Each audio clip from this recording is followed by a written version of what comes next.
엄마, 할머니가 저보고 계집에서 자래요. 너무 무서워요. 부산 출장 중이던 그날 밤, 저는 한 통의 전화를 받았습니다. 수화기 너머로 들려오는 어린 딸, 예나의 울음소리는 제 세상을 무너뜨렸죠. 늘 저를 못마땅해 하던 시어머니와 제게는 한없이 무능력했던 남편. 그들이 제 딸에게 무슨 짓을 하고 있는지 저는 상상조차 할 수 없었습니다. 하지만 그들은 몰랐습니다. 그들이 발 뻗고 사는 으리으리한 집이 바로 제 명의로 된 집이라는 사실을, 그리고 그들의 모든 만행이 제 손안의 증거로 기록되고 있다는 것을 말입니다. 저는 그 길로 가장 빠른 서울행 비행기표를 끊었습니다. 이것은 단순한 귀가가 아니었습니다. 지옥의 문을 연 그들에게 진짜 지옥이 무엇인지 보여주기 위한 복수의 시작이었죠. 마음정거장 구독자 여러분, 한엄마의 처절한 복수극 지금부터 시작합니다. 좋아요와 구독으로 저에게 힘을 실어주세요. 그날 밤을 저는 아직도 생생하게 기억합니다. 온몸이 움츠러들 만큼 추운 겨울밤이었죠. 그런데 제 인생이 단 한 통의 전화 때문에 전혀 다른 방향으로 틀어지기 시작했습니다. 그날 저는 먼 곳으로 출장을 와 호텔에서 막 늦은 회의를 마친 참이었습니다. 하루 종일 이어진 경무에 머리가 지끈거렸고 따뜻한 물로 샤워하고 어서 눕고 싶은 마음뿐이었습니다. 테이블에 가방을 내려놓기가 무섭게 주머니 속 핸드폰이 미친 듯이 울렸습니다. 처음에는 동료가 업무 때문에 전화한 줄 알았죠. 하지만 액정을 본 순간 심장이 쓰는 것 같았습니다. 제 딸, 예나의 번호였습니다. 저는 황급히 전화를 받았습니다. 무슨 말을 하기도 전에 수화기 너머로 흐느끼는 소리가 들려왔습니다. 숨이 넘어갈 듯 간헐적으로 끊어지는 울음소리였습니다. 엄마, 엄마. 딸아이의 목소리는 금방이라도 꺼질 듯 가늘게 떨리고 있었습니다. 저는 깜짝 놀라 자리를 박차고 일어섰습니다. 심장이 미친 듯이 뛰었죠. 예나야, 왜 그래? 엄마한테 말해봐. 몇 초가 흐른 뒤에야 아이는 겨우 문장을 만들어냈습니다. 하지만 그 한마디 한마디가 비수처럼 제 심장에 박혔습니다. 엄마, 할머니가 계집에서 자래요. 너무 무서워요. 그 순간 온몸이 얼어붙는 것 같았습니다. 귀가 먹먹해지고 머릿속이 하얘지면서 제가 방금 들은 말을 도저히 믿을 수가 없었습니다. 저는 핸드폰을 꽉 쥐었습니다. 손이 너무 떨려서 놓칠 것만 같았죠. 수화기 너머에서는 딸의 울음소리와 함께 컹컹 짖는, 개 짖는 소리, 그리고 문을 잠그는 듯한 찰카닥거리는 쇳소리가 섞여 들려왔습니다. 저는 거의 소리를 질렀습니다. 누가 그랬어? 누가 예나한테 그런 짓을 했어? 아빠는 어디 계셔? 제 목소리는 다급하고 불안하게 떨렸습니다. 수화기 너머 딸아이는 울면서 간신히 대답했습니다. 아빠 술 마시러 갔어요. 할머니가 저보고 쓸모없는 애래요. 엄마 닮았다고. 저는 할 말을 잃었습니다. 머릿속에 즉시 시어머니 박미숙 여사의 얼굴이 떠올랐습니다. 그 여자는 언제나 사소한 것 하나하나를 지적하며 저를 들들 볶던 사람이었습니다. 하지만 자기 친손녀에게 이런 짓까지 하리라고는 꿈에도 상상하지 못했습니다. 거기 가만히 있어. 엄마가 금방 갈게. 저는 단호하게 말했지만 제 목소리에 섞인 떨림까지는 감출 수 없었습니다. 수화기 너머로 딸아이가 가쁘게 숨을 쉬는 소리가 들렸고 이내 작은 목소리가 들려왔습니다.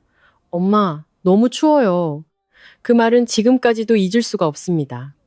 저는 전화를 끊자마자 단 1초도 망설이지 않고 떨리는 손으로 핸드폰을 열어 그날 밤 가장 빠른 비행기표를 예매했습니다. 모든 것이 반사적으로 이루어졌습니다. 이성적인 판단이 끼어들 틈이 없었죠. 오직 한 가지 생각뿐이었습니다. 당장 돌아가야 한다. 공항으로 가는 내내 저는 계속 집으로 전화를 걸었습니다. 남편에게 전화했지만 받지 않았고 집 전화도 마찬가지였습니다. 불안감은 점점 더 커져 목구멍까지 차올랐습니다. 바로 그때 핸드폰이 다시 한번 울렸습니다. 모르는 번호로 온 문자 메시지였습니다. 저는 문자를 열고 한 글자 한 글자 읽어내려갔습니다. 저 애는 어릴 때부터 버릇을 단단히 고쳐놔야 해. 안 그러면 커서 제 엄마 꼴난다. 저는 액정을 뚫어지게 쳐다봤습니다. 짧은 문장이었지만 모든 것을 이해하기에 충분했습니다. 이건 우발적인 행동이 아니었습니다. 의도적인 것이었죠. 저는 핸드폰을 쥔 손의 마디가 하얘질 정도로 세게 움켜쥐었습니다. 그 순간 제 마음을 채운 것은 더 이상 공포가 아니었습니다. 분노와 함께 차갑게 식어가는 또 다른 감정이었습니다. 택시는 밤의 장막을 가르며 질주했고 창밖에 가로등 불빛이 긴 궤적을 그리며 스쳐 지나갔습니다. 저는 앞을 보며 앉아 있었습니다.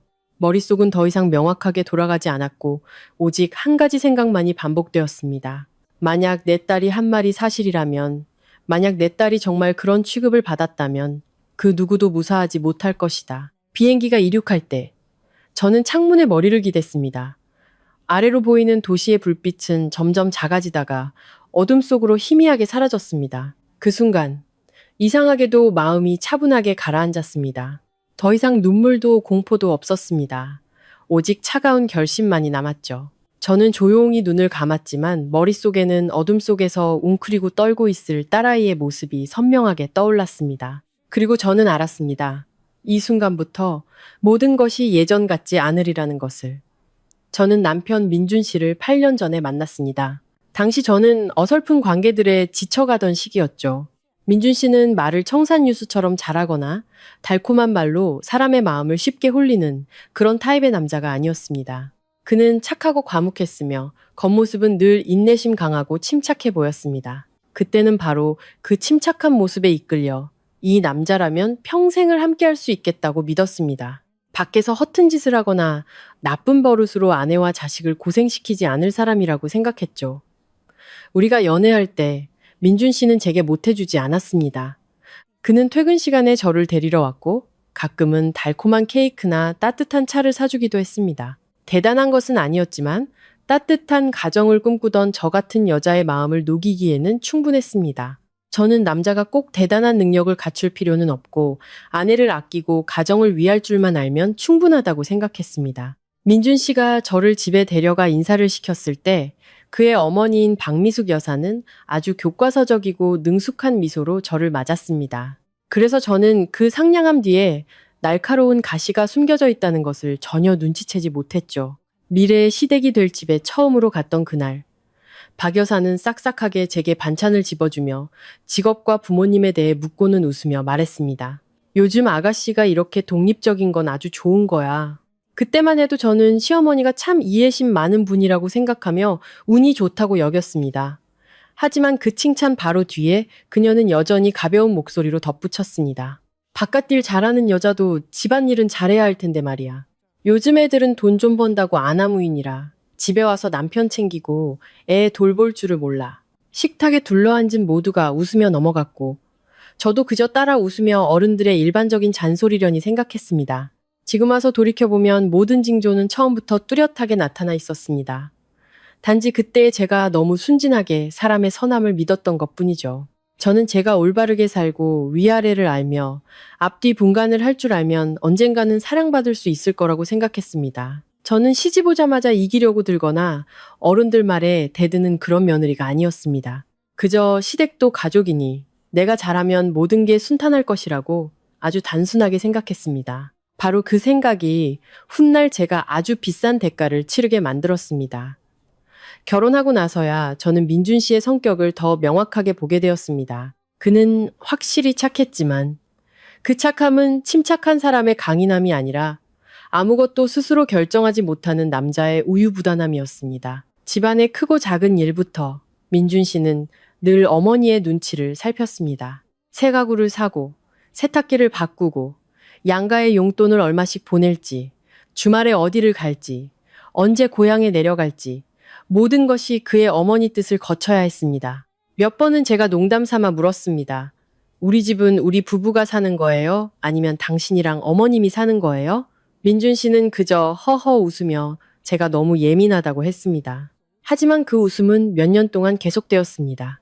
결국 그 집에서 저는 남편이 있었지만 마치 그들 모자 사이에 끼어든 이방인처럼 느껴질 때가 많았습니다. 신혼 초, 제 직업은 민준 씨보다 훨씬 안정적이었습니다. 저는 고정적인 수입과 회사에서 확실한 위치가 있었지만 민준 씨는 직장이 불안정했습니다. 이곳저곳 직장을 옮겨 다니며 환경이 맞지 않는다, 월급이 적다, 스트레스가 심하다고 불평했죠. 저는 남편을 탓하지 않았고 돈 문제로 그를 무시한 적도 없었습니다.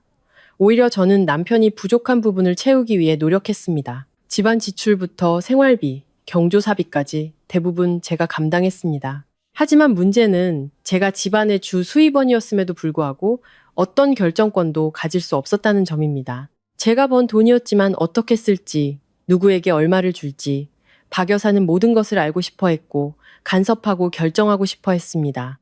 그녀는 제가 이야기로만 듣던 시장통의 막무가내 아줌마들처럼 소리를 지르지는 않았습니다. 박미숙 여사의 무서운 점은 늘 차분한 목소리로 말하지만 그 말 속에는 항상 가시가 돋쳐 있다는 것이었습니다. 제가 야근하고 늦게 들어오는 날이면 그녀는 불편한 기색을 직접 드러내지 않았습니다. 그저 시계를 한번 쳐다보고는 혼잣말처럼 중얼거렸죠.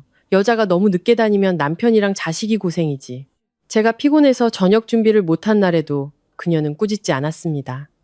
그저 한숨을 내쉬며 말했죠. 우리 때는 말이야. 아파서 열이 펄펄 끓어도 남편이랑 자식 밥은 다 챙겨 먹이고 나서야 누울 수 있었어. 지나가는 말처럼 들렸지만 자꾸 듣다 보니 알 수 있었습니다. 그것은 제가 돈을 벌어온다 해도 그녀의 눈에 비친 여성의 가장 큰 가치는 여전히 시댁에 봉사하는 것임을 일깨워주는 방식이었습니다. 한 번은 똑똑히 기억합니다. 그날은 회사에서 분기 마감이 있어서 평소보다 거의 2시간 늦게 퇴근했습니다. 집에 들어서자마자 거실에 앉아있는 박 여사가 보였습니다. 표정은 무뚝뚝했죠.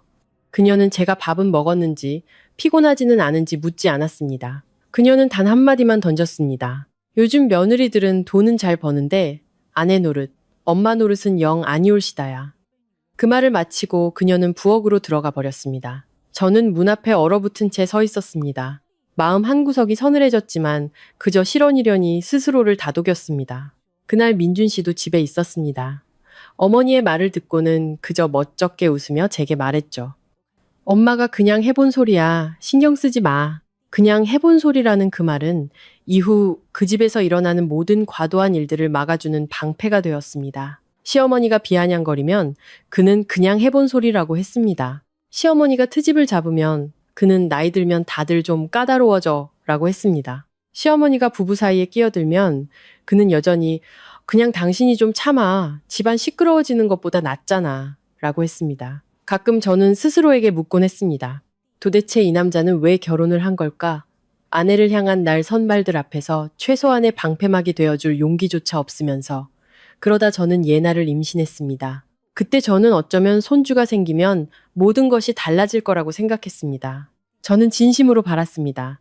아이의 등장이 박 여사의 마음을 부드럽게 만들고 민준 씨를 더 어른스럽게 만들고 이 집을 진정한 의미의 가정으로 만들어주기를. 저는 입덧으로 고생하면서도 출산 직전까지 일을 계속했고 한 푼이라도 더 모으기 위해 애썼습니다. 엄마가 된다는 설렘으로 아이를 위한 작은 물건들을 하나씩 사 모았죠. 딸을 임신했다는 사실을 알았을 때 솔직히 저는 기쁘고 애틋한 마음뿐이었습니다.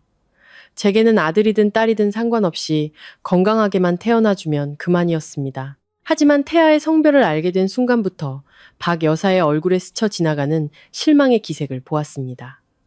그녀는 그 자리에서 바로 말하지는 않았습니다. 그저 몇 초간 침묵하더니 말했죠. 뭐 첫째니까 아들이든 딸이든 괜찮겠지. 평범하게 들릴 수 있는 말이었지만 그녀가 첫째라는 단어에 힘을 주어 말하는 방식에서 저는 깨달았습니다. 그녀의 마음속에는 여전히 손자를 기다리고 있다는 것을. 민준 씨는 옆에 앉아 그저 웃기만 했습니다. 기쁜 것도 슬픈 것도 아닌 애매한 표정이었죠. 바로 그 어중간한 태도가 저를 더 화나게 만들었습니다. 마치 아이의 성별이 자연의 섭리가 아니라 제가 뭔가 부족하게 해낸 일인 것처럼 느껴졌습니다. 예나를 낳은 후 저는 가정을 꾸리는데 더욱 힘을 쏟았습니다. 아이가 냉담한 분위기 속에서 자라는 것이 두려워 집안 분위기를 최대한 평범하게 유지하려고 애썼습니다. 저는 출근했다가 퇴근하면 아이를 돌보고 밥을 하고 약과 기저귀, 분유를 챙겼습니다. 잠이 부족해 눈 미칠 듯 해도 불평 한마디 하지 않았죠. 저는 오직 제 딸이 평범한 아이처럼 할머니, 할아버지의 사랑을 받고 아빠의 관심을 받으며 올바르고 따뜻한 환경에서 자라기를 바랐습니다. 하지만 모든 것은 제 생각대로 되지 않았습니다. 박 여사는 시누이의 아들, 즉 조카는 대놓고 예뻐했습니다. 그 아이가 뭘 하든 칭찬했고 맛있는 게 있으면 항상 그 아이 몫으로 남겨두었습니다. 명절이나 생일에도 정성껏 챙겼죠. 하지만 제 딸 예나에게는 늘 무심했습니다. 마치 있으나마나 한 손녀인 것처럼요. 한 번은 제가 딸에게 새 원피스를 사주었습니다. 그녀는 그걸 보더니 무심하게 한마디 툭 던졌습니다. 딸 자식은 애지중지 키워봤자 시집가면 그만인데 뭐하러 돈을 쓰냐? 저는 그 말을 듣고 얼어붙었습니다. 저는 애써 차분한 목소리를 유지하며 되물었습니다. 어머님, 그게 무슨 말씀이세요? 그녀는 태연하게 대답했습니다. 사실을 말한 거지 뭐. 어느 집이든 아들한테 기대는 거 아니겠어. 저는 반박했습니다. 막말을 하지는 않았지만 분명하게 말했습니다. 아이 앞에서는 제발 아들, 딸 차별하는 말씀은 삼가주세요. 그러자 민준 씨가 황급히 저를 밖으로 끌어내며 목소리를 낮춰 말했습니다. 당신 왜 그래? 엄마가 그냥 해본 소리야. 신경 쓰지 마. 또 그 말이었습니다. 그때는 저도 참고 넘어갔습니다. 어쩌면 이건 세대 차이일 뿐이고 시골 어르신들 중에는 여전히 낡은 생각을 가진 분들이 많다고 스스로를 위로했습니다. 제가 조금 더 부드럽게, 조금 더 인내심을 가지면 모든 것이 괜찮아질 거라고 생각했습니다. 하지만 저는 틀렸습니다. 그리고 그 착각은 저뿐만 아니라 제 딸아이까지도 훗날 생각만 해도 심장이 조여드는 고통스러운 나날로 밀어넣었습니다. 예나가 말을 배우고 세상을 인식하기 시작하면서부터 박 여사는 아이를 키우는 방식에 점점 더 깊이 개입하기 시작했습니다. 처음에는 아주 사소한 것들이었습니다. 너무 사소해서 다른 사람에게 말하면 제가 너무 예민하다고 할 정도였죠. 그녀는 아이의 식사 시간, 잠자는 시간, 공부 시간을 숨막힐 정도로 엄격하게 정했습니다. 5살이 갓 넘은 예나는 정해진 시간에 식탁에 앉아 허리를 꼿꼿이 펴고 다리를 가지런히 모아야 했습니다. 밥을 먹으면서 말을 해서도 안 됐고 밥알 한 톨이라도 흘려서는 안 됐습니다. 아이가 조금이라도 꾸물거리거나 멍하니 있으면 그녀는 얼굴을 굳히고 차가운 목소리로 말했습니다. 밥 한 끼도 제대로 못 먹어서 나중에 뭐가 되려고 그래? 처음에는 저도 어른들이 좀 엄격한 것이 꼭 나쁜 것만은 아니라고 생각했습니다. 하지만 그 엄격함은 점차 본색을 드러냈습니다. 그것은 더 이상 교육이 아니라 트집 잡고 지적하며 아이를 항상 불안한 상태로 몰아넣는 것이었습니다.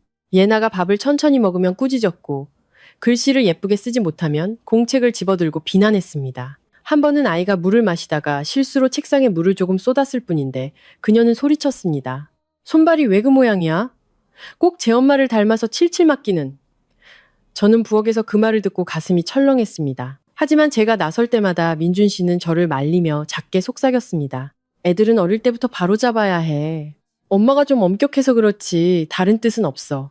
다른 뜻이 없다고? 그 말은 너무 많이 들어서 이제는 남편이 입만 열어도 무슨 말을 할지 짐작할 수 있을 정도였습니다. 어머니가 애를 혼내는 건 다른 뜻이 없어서다.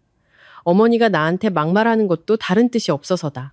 마치 이 집에서는 제가 유독 예민한 사람이고 모든 날 선 말들은 지극히 평범한 일인 것처럼 여겨졌습니다. 어느 날 오후였습니다. 똑똑히 기억합니다. 그날은 회사에 급한 회의가 잡혀 평소보다 거의 1시간 늦게 퇴근했습니다. 문을 열고 들어서자마자 집안 분위기가 이상하다는 것을 느꼈습니다. 텔레비전 소리도 평소처럼 들려오던 박 여사의 말소리도 들리지 않았습니다. 저는 서둘러 거실로 들어갔고 벽을 보고 서 있는 예나를 발견했습니다. 아이의 작은 어깨는 움츠러들어 있었고 몸은 가늘게 떨리고 있었습니다. 저는 몇 초간 얼어붙었다가 황급히 달려갔습니다. 예나야, 왜 그러고 있어? 아이는 깜짝 놀라 고개를 돌렸습니다. 눈은 빨갛게 충혈되어 있었고 입술은 울음을 참으려는 듯 꾹 다물고 있었죠. 아이의 대답을 듣기도 전에 뒤에서 박 여사의 목소리가 들려왔습니다. 버릇없이 굴었으니 벌을 받아야지. 저는 돌아서서 애써 침착함을 유지했습니다. 아이가 뭘 어쨌기에 이렇게 세워두신 거예요? 그녀는 태연하게 소파에 앉아 차를 한 모금 마시더니 대답했습니다. 내가 이 수학 문제 어떻게 푸는지 물었더니 감히 모르겠다고 대답하더구나. 어른이 가르치는데 모르겠다고 말대꾸를 해? 이게 무례한 게 아니면 뭐냐? 저는 딸을 쳐다봤습니다. 예나는 그때서야 작은 목소리로 떨며 말했습니다. 저는 그냥 문제를 모르겠다고 했을 뿐이에요. 아이의 목소리는 너무 작아서 바람만 불어도 날아갈 것 같았습니다. 저는 그 말을 듣고 목이 메었습니다. 아이의 어깨를 감싸 안고 벌을 세운 곳에서 데리고 나오려 하자 박 여사가 손으로 테이블을 세게 내리쳤습니다. 거기 그대로 세워둬. 애 키울 땐 마음 약해지면 안 돼. 너는 맨날 일하러 나가면서 뭘 안다고 끼어들어. 저는 고개를 들어 그녀를 쳐다봤습니다. 분노와 서러움이 동시에 치밀어 올랐습니다. 아직 어린애잖아요. 어머님. 문제를 모르면 설명해 주시면 되지. 어떻게 벽만 보고 서 있으라고 하세요. 그녀는 비웃었습니다. 사람의 등골을 오싹하게 만드는 그런 비웃음이었죠. 그러니까 네가 애를 제대로 못 키우는 거야. 애들은 꽉 잡지 않으면 머리 꼭대기까지 기어오른다고. 이 집에 내가 살아있는 한 내 방식대로 손녀를 가르칠 거다. 그때 민준 씨는 소파에 앉아 처음부터 끝까지 침묵하고 있었습니다. 그는 모든 것을 보고 들었습니다. 딸이 얼마나 떨고 있는지도 똑똑히 봤지만 단 한마디도 거들지 않았습니다. 저는 남편을 쳐다보며 최소한의 공정한 한마디라도 기대했지만 민준 씨는 한숨을 쉬며 작게 말할 뿐이었습니다. 여보, 그냥 둬. 엄마가 애 가르치는 거잖아. 일 크게 만들면 피곤해져. 바로 그 순간 제 마음은 차갑게 식어버렸습니다. 저는 더 이상 박 여사에게만 화가 나지 않았습니다. 저는 깨닫기 시작했습니다. 이 집에서 가장 무서운 것은 시어머니의 잔인함뿐만 아니라 남편의 침묵이라는 것을. 어떤 침묵은 꾸짖음보다 더 아팠습니다. 그것은 불의를 보고도 외면하기로 선택했다는 증거였기 때문입니다. 그날 이후로 저는 예나의 작은 변화 하나하나에 더 신경 쓰기 시작했습니다. 활발하고 명랑했던 아이는 점차 말이 없어졌습니다. 식사 때마다 아이는 몸이 굳을 정도로 꼿꼿이 앉아 고개도 들지 않고 밥을 먹었습니다. 싫어하는 반찬이 있어도 말하지 못했고 반찬을 더 집고 싶을 때도 허락을 구하듯 할머니의 눈치를 먼저 살폈습니다. 한 번은 제가 아이에게 생선 한 조각을 집어주자 아이가 깜짝 놀라며 작은 목소리로 물었습니다. 나 이렇게 먹으면 할머니한테 혼나지 않아요, 엄마? 그 질문을 듣고 심장이 꽉 조여드는 것 같았습니다. 집안의 식사 시간은 그래서 더 무거워졌습니다.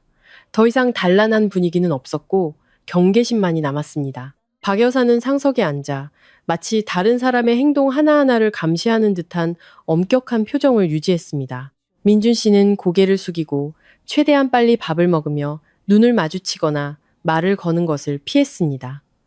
저는 아이를 바라보며 매일 커져가는 불안감을 느꼈습니다. 여러 번 남편에게 분가를 제안했습니다. 소란을 피우지는 않았고 그저 아이가 아직 어리니 이런 분위기에서 사는 것은 좋지 않다고 조용히 말했습니다. 하지만 민준 씨는 번번이 미뤘습니다. 재정적으로 여유가 없다고 하거나 지금 나가면 어머니가 서운해하실 거라고 했습니다. 때로는 짜증을 내며 말했죠. 제발 엄마를 나쁘게만 보지 좀 마. 그때 제 마음속의 감정을 뭐라고 불러야 할지 몰랐습니다. 두려움이라고 하기에는 부족했고 어떤 결론을 내리기에도 명확하지 않았습니다. 단지 뭔가 잘못되었다고 느꼈습니다. 그 엄격함이 정상적이지 않다고 제 딸이 자기 집에서 점점 더 작아지고 있다고 느꼈습니다. 하지만 솔직히 말해 그때까지만 해도 저는 그 징후들 뒤에 훨씬 더 깊고 잔인한 것이 숨어 있을 거라고는 상상조차 하지 못했습니다. 모든 것이 걷잡을 수 없이 무너지기 시작한 것은 제가 긴 출장을 떠난 후였습니다. 그날은 회사에 급한 프로젝트가 생겨 저는 다른 지방에서 거의 일주일을 머물러야 했습니다. 아침부터 저녁까지 일정이 빽빽해서 숨 돌릴 틈도 없었죠. 떠나기 전에 저는 민준 씨에게 아이를 잘 돌봐달라고 신신당부했습니다. 예나는 원래 소심한 아이라 집안 분위기가 조금만 무거워져도 풀이 죽는 아이였기 때문입니다. 민준 씨는 그때 고개를 끄덕이며 아주 확신에 찬 목소리로 말했습니다. 걱정 말고 일해. 집에는 나랑 엄마가 있잖아. 바로 그 말 때문에 공항으로 가는 내내 저는 스스로를 안심시켰습니다. 할머니도 계시고 아빠도 있으니 아이가 혼자 방치될 일은 없을 거라고. 하지만 저는 틀렸습니다. 제가 집을 떠나자마자 박 여사는 거의 모든 것을 장악했습니다. 제가 없으니 그녀는 더 이상 눈치를 볼 필요도 없었죠. 예전에 아이에게 가끔 시키던 사소한 자빌들은 이제 고정된 일과가 되었습니다. 예나처럼 어린아이가 식사 후 설거지를 하고 방마다 바닥을 닦고 자기 속옷과 수건, 행주까지 빨아야 했습니다. 어떤 날은 아이에게 작은 물통을 들고 마당을 왔다 갔다 하게 시키며 일에 익숙해져야 한다고 했습니다. 아이의 손은 너무 작아서 몇 걸음 떼지도 못하고 비틀거렸는데도 말입니다. 물론 그 모든 일들을 저는 그때 직접 볼 수 없었습니다. 매일 저녁 일이 끝나면 저는 영상통화를 걸었습니다. 예나는 항상 깔끔하게 묶은 머리와 단정한 옷차림으로 화면에 나타났고 억지로 미소를 짓기도 했습니다. 아이는 말했습니다. 엄마, 나 괜찮아. 걱정하지 마. 하지만 엄마는 아이의 눈빛만 봐도 뭔가 잘못되었다는 것을 알 수 있습니다. 아이의 눈빛은 예전처럼 자연스럽지 않았습니다. 계속해서 옆을 힐끔거렸는데 마치 옆에 누가 서 있는 것을 두려워하는 것 같았죠. 한 번은 제가 물었습니다. 오늘 뭐 했어? 예나가 대답하기도 전에 뒤에서 박 여사의 목소리가 들려왔습니다. 집에서 아주 착하게 있었어. 할머니 도와서 마당도 쓸고. 저는 그 말을 듣고 가슴이 철렁해서 다시 물었습니다. 아직 어린데 너무 많이 시키지 마세요, 어머님. 그녀는 비웃었습니다. 요즘 애들은 너무 편하게 커서 문제야. 어릴 때부터 일을 배워야 사람 구실을 하지. 그 통화가 끝난 후 저는 민준 씨에게 물었습니다. 그는 그저 무심하게 대답했죠. 애들은 훈련시켜야 해. 엄마가 그러는 것도 다 잘 되라고 그러는 거지. 또 그 목소리, 그 말투였습니다. 마치 이 집에서 일어나는 모든 과도한 일들은 훈련이라는 두 글자만 더 씌우면 즉시 합리적인 일이 되는 것처럼. 저는 화가 났지만 멀리 떨어져 있고 일도 아직 끝나지 않았기 때문에 몇 마디 더 당부하고 전화를 끊을 수밖에 없었습니다. 그때부터 제 마음속에는 작지만 날카로운 가시가 박혔습니다. 건드리기만 해도 아픈 그런 가시였죠. 출장 넷째 날, 제가 호텔 로비로 내려가고 있을 때 동네 슈퍼마켓 아주머니에게서 전화가 걸려왔습니다. 그분은 오래 알고 지낸 사이로 친하지는 않지만 서로 호의적인 관계였습니다. 가끔 제가 부탁하면 사소한 일들을 도와주시곤 했죠. 아주머니는 한참을 망설이다가 말했습니다. 저기, 내가 남의 집안일에 끼어들기는 좀 그런데 요즘 예나가 많이 혼나는 것 같아서. 한 번은 내가 배달 갔다가 우연히 봤는데 할머니가 소리를 꽥꽥 지르더라고. 애는 마당에 웅크리고 서 있는데 너무 불쌍해 보였어. 저는 핸드폰을 든 채 온몸에 열이 확 오르는 것을 느꼈습니다. 저는 아주머니에게 무슨 일이냐고 다그쳐 물었지만 그녀는 한마디만 덧붙였습니다. 아무래도 예나를 좀 더 신경 써야 할 것 같아. 애가 요즘 부쩍 겁을 많이 먹었어. 그 전화를 받고 저는 호텔 로비 한가운데에 한참 동안 멍하니 서 있었습니다. 저는 즉시 민준 씨에게 전화를 걸었습니다. 더 이상 차분한 목소리를 유지할 수 없었죠. 당신 집에서 도대체 어떻게 하길래 동네 사람이 나한테 전화해서 애 좀 신경 쓰라고 말을 해? 민준 씨는 그 말을 듣고 오히려 짜증을 냈습니다. 일하러 갔으면 일이나 잘해. 남 말 몇 마디 듣고 사람 잡지 말고. 엄마가 좀 엄격한 것도 다 손녀 잘 되라고 그러는 거잖아. 저는 이를 악물고 되물었습니다. 잘 되라고 하는 게 애를 그렇게 겁에 질리게 만드는 거야? 민준 씨는 한숨을 쉬며 짜증 섞인 목소리로 말했습니다. 당신은 항상 일을 크게 만들어. 애가 몇 번 혼났다고 그렇게 난리를 치면 애가 어떻게 제대로 크겠어? 그날 밤 저는 거의 잠을 이루지 못했습니다. 머릿속에는 화면 앞에서 고개를 숙인 채 입으로는 괜찮다고 말하지만 눈빛은 저를 피하던 예나의 모습이 계속 맴돌았습니다. 저는 아이 곁에 있어주지 못한 제 자신을 탓했고 남편의 무심함에 더욱 화가 났습니다. 언제부터 아빠라는 사람이 딸이 억지로 일을 하고 꾸지람을 듣는 것을 그렇게 당연하게 여기게 된 걸까? 하지만 아무리 화가 나도 일이 끝날 때까지 기다려야 했습니다. 저는 하루빨리 집에 돌아갈 날만 손꼽아 기다렸습니다.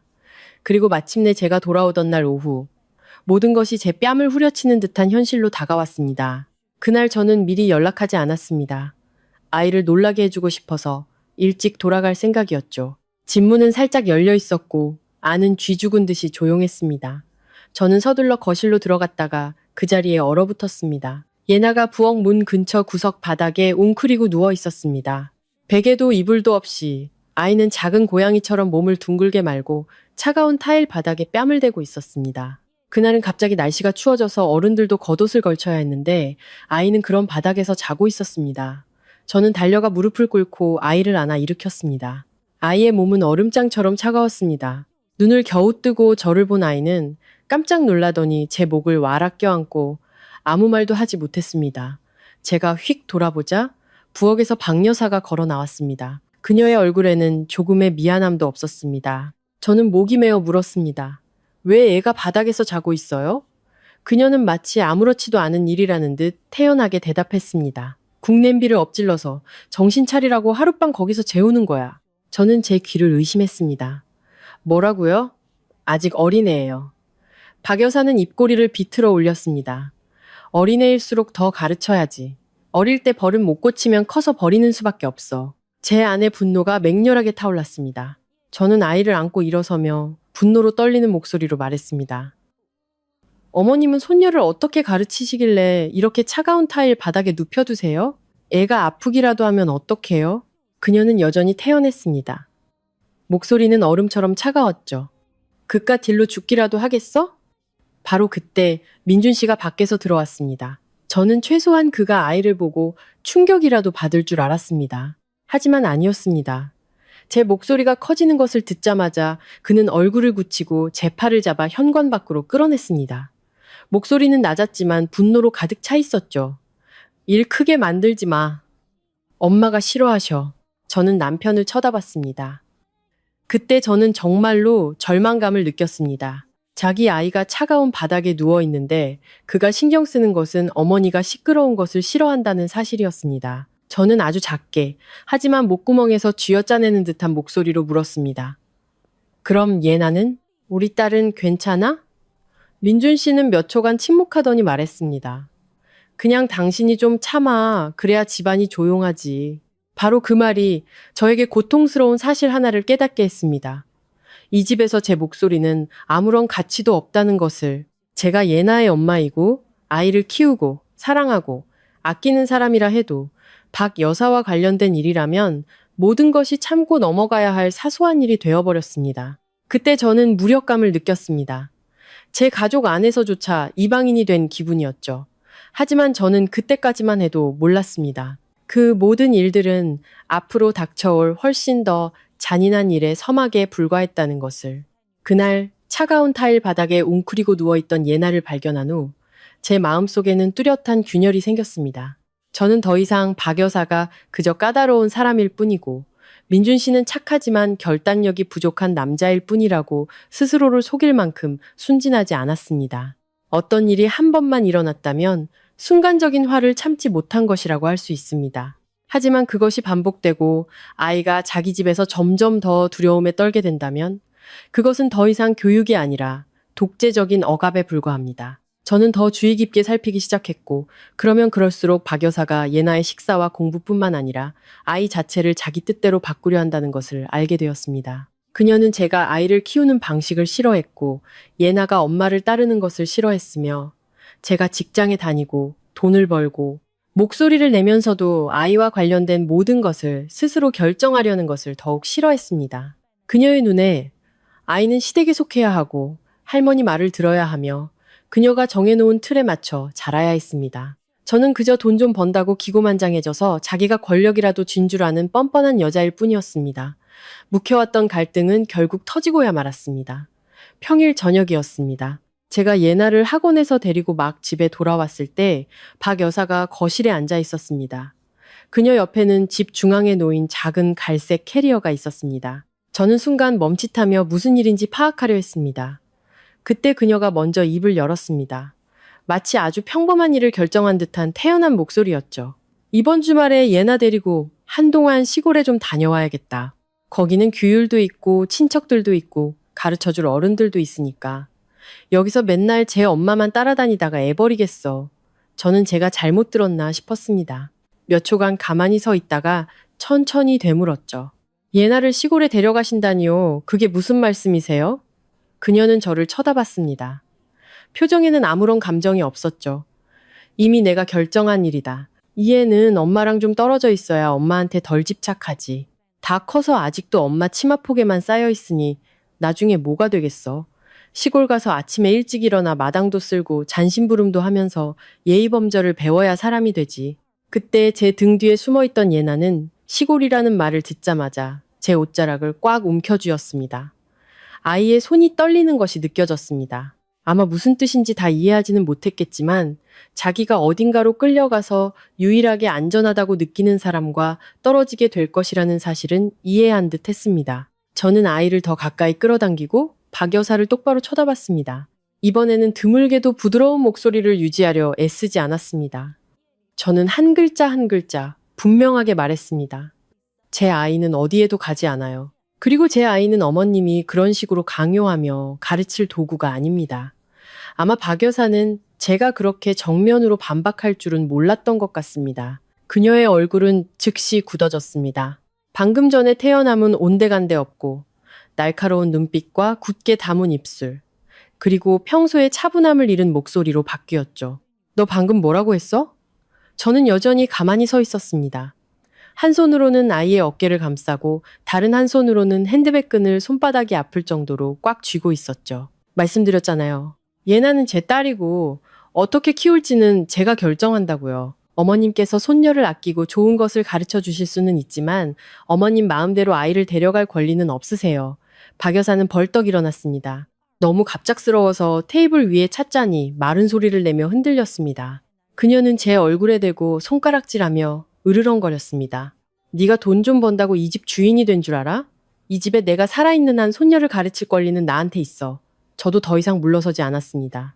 그동안의 모든 억울함과 인내가 그 순간 폭발하는 것 같았습니다. 저는 단호하게 말했습니다. 돈이 저를 이 집의 주인으로 만들어주지는 않죠. 하지만 최소한 제 아이를 제대로 키울 수는 있게 해줍니다. 어머님이 말씀하시는 그런 방식은 교육이 아니에요. 죄송하지만 저는 받아들일 수 없습니다. 그 말은 불에 기름을 붓는 격이었습니다. 박 여사는 비웃었습니다. 잊을 수 없는 아주 잔인한 비웃음이었죠. 그리고 그녀는 훗날 생각만 해도 마음이 차가워지는 한마디를 내뱉었습니다. 저 애는 커서 제 엄마를 닮으면 집안 말아먹을 년이야. 맨날 밖에 나가서 돈, 일이 전부인 너 같은 여자가 뭘 제대로 가르치겠어. 내 옆에 더 있다가는 너처럼 말대꾸나 하고 아나무인인 것만 배우겠지. 그 말을 듣는 순간 저는 정말로 이성을 잃을 뻔했습니다. 그녀가 저를 모욕해서가 아니었습니다. 그녀가 자기 친손녀를 마치 자기 마음대로 주무르고 잡아당기고 엄마에게서 떼어놓을 수 있는 물건처럼 여기고 있었기 때문입니다. 저는 몸을 숙여 예나를 품에 안았습니다. 아이는 너무 무서워서 숨도 크게 쉬지 못했습니다. 아이에 대한 안타까움, 분노, 무력감이 뒤섞여 눈이 뜨거워졌습니다. 저는 고개를 들고 제가 듣기에도 낯설 만큼 차가운 목소리로 말했습니다. 다시는 제 아이를 데려간다는 말씀은 꺼내지도 마세요. 예나는 누구 마음대로 엄마에게서 떼어놓을 수 있는 아이가 아닙니다. 바로 그때 민준 씨가 밖에서 들어왔습니다. 말다툼 소리를 듣고 그는 문 앞에서 몇 초간 멈칫하더니 다가왔습니다. 저는 아주 짧은 순간 희망을 가졌습니다. 최소한 이번만큼은 모든 것이 도를 넘었다는 것을 그가 알아차리리라고. 하지만 아니었습니다. 민준 씨는 어머니와 저를 번갈아 보더니 결국 실망스럽기 그지없는 나약한 한마디를 던졌습니다. 여보, 좀 조용히 말해. 그뿐이었습니다. 자초지종을 묻지도 않고 아내가 왜 목소리를 높이는지 관심도 없고 엄마에게 꽉 매달린 딸의 창백한 얼굴도 보지 않았습니다. 자기 친딸과 직접적으로 관련된 싸움에서 그가 선택한 것은 여전히 제게 조용히 말하라는 것이었습니다. 저는 남편을 돌아봤습니다. 그때는 정말 화가 나는 건지 경멸스러운 건지 알 수 없었습니다. 저는 아주 작게 물었습니다. 방금 당신 어머니가 한 말 들었어요? 민준 씨는 제 시선을 피하며 미간을 찌푸렸습니다. 마치 제가 문제를 일으키는 사람인 것처럼. 엄마도 다 예나 걱정해서 그러시는 거지. 당신은 왜 매사를 그렇게 심각하게 받아들여? 그 대답은 마지막 일격과도 같았습니다. 저는 깨달았습니다. 이 집에서 만약 어느 날 제가 스스로 제 아이를 지키지 않는다면 아무도 저를 대신해 그 일을 해주지 않을 것이라는 것을. 그날 밤 예나를 방에 재우고 나서 저는 아이 침대 옆에 오랫동안 앉아 있었습니다. 아이는 옆으로 누워 마치 놓치면 엄마가 사라지기라도 할 것처럼 제 옷자락을 꼭 쥐고 있었습니다. 저는 아이의 머리를 쓰다듬으며 가벼운 숨소리를 듣는 동안 마음이 복잡하게 얽혔습니다. 더 이상 이 상황을 지속할 수 없다는 것을 알았습니다. 저는 분가를 생각하기 시작했습니다. 충동적인 결정이 아니라 진지한 고민이었습니다. 저는 며칠 더 기다렸다가 재정 상황을 정리하고 살 곳을 찾은 다음 아이를 데리고 완전히 떠날 생각이었습니다. 아이가 더 이상 이런 통제와 멸시 속에서 자라게 둘 수는 없었습니다. 하지만 제가 그 결정을 준비하기 시작했을 때 회사에서 갑자기 5일간의 긴급 출장 소식을 전해왔습니다. 큰 프로젝트와 관련된 일이라 거절할 수 없었죠. 저는 똑똑히 기억합니다. 떠나기 전날 아침, 제 마음은 바위처럼 무거웠습니다. 그럼에도 불구하고 저는 아이 앞에서 평소처럼 행동하려고 애썼습니다. 저는 예나에게 평소보다 더 꼼꼼하게 당부했습니다. 무슨 일이 있으면 즉시 엄마에게 전화하라고, 밤에 잘 때는 이불을 꼭 덮으라고, 엄마가 없으면 혼자 마당에 나가지 말라고. 아이는 제 목을 끌어안고 눈물을 글썽였습니다. 엄마, 며칠만 있다 오는 거지?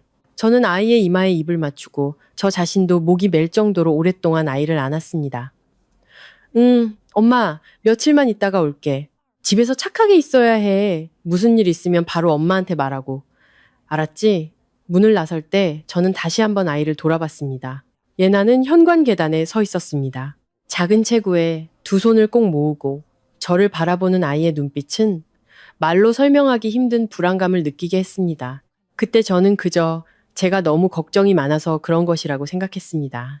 저는 그 짧은 며칠 사이에 모든 것이 한 사람의 인내심을 넘어설 정도로 빠르게 무너져 내릴 것이라고는 상상조차 하지 못했습니다. 비행기가 착륙했을 때 시계는 이미 새벽 3시를 가리키고 있었습니다. 땅에 발이 닿자마자 저는 짐을 찾을 생각도 없이 출구로 뛰쳐나갔습니다.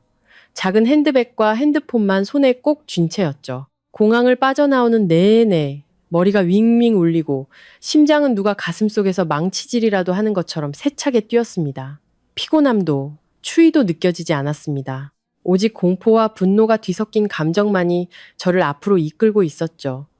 택시에 타자마자 저는 즉시 민준 씨에게 전화를 걸었습니다. 첫 번째는 받지 않았고 두 번째, 세 번째도 마찬가지였습니다. 네 번째 전화에야 수화기 너머에서 잠결에 짜증 섞인 목소리가 들려왔습니다. 이 새벽에 왜 이렇게 전화를 해대? 그 목소리만 들어도 피가 거꾸로 솟는 것 같았습니다. 저는 한 글자 한 글자 힘주어 말했습니다. 당신 지금 어디야? 민준 씨는 잠시 머뭇거리더니 대충 대답했습니다. 친구들이랑 밖에 있어. 곧 들어갈 거야? 저는 이를 악물고 목소리를 낮췄지만 얼음장처럼 차갑게 말했습니다. 당장 집으로 들어와. 당장. 만약 우리 예나한테 무슨 일이라도 생기면 똑똑히 알아도 나 가만히 안 있을 거야. 아마 제 목소리가 평소와 다르다는 것을 느꼈는지 그는 몇 초간 침묵하더니 되물었습니다. 예나한테 무슨 일 있어? 저는 더 이상 설명할 인내심이 없었습니다. 그대로 전화를 끊어버렸죠. 남은 길을 가는 동안 택시는 텅 빈 거리를 질주했고 가로등 불빛이 창문에 길고 흐릿한 흔적을 남겼습니다. 저는 좌석 끝에 걸터 앉아 손을 감각이 없어질 정도로 꽉 쥐고 있었습니다. 머릿속에는 오직 한 가지 모습만이 떠올랐습니다. 어둠 속에서 웅크린 채 울면서 엄마를 부르는 딸의 모습. 집 앞에 차가 멈췄을 때 저는 거의 문을 박차고 뛰어내렸습니다. 밖에서 보니 거실 불은 켜져 있었습니다. 집 안에 사람이 있다는 뜻이었죠. 하지만 철문은 안에서 굳게 잠겨 있었습니다. 저는 달려가 문을 계속 두드리며 큰 소리로 외쳤습니다. 어머님, 문 좀 열어주세요. 문 열어요.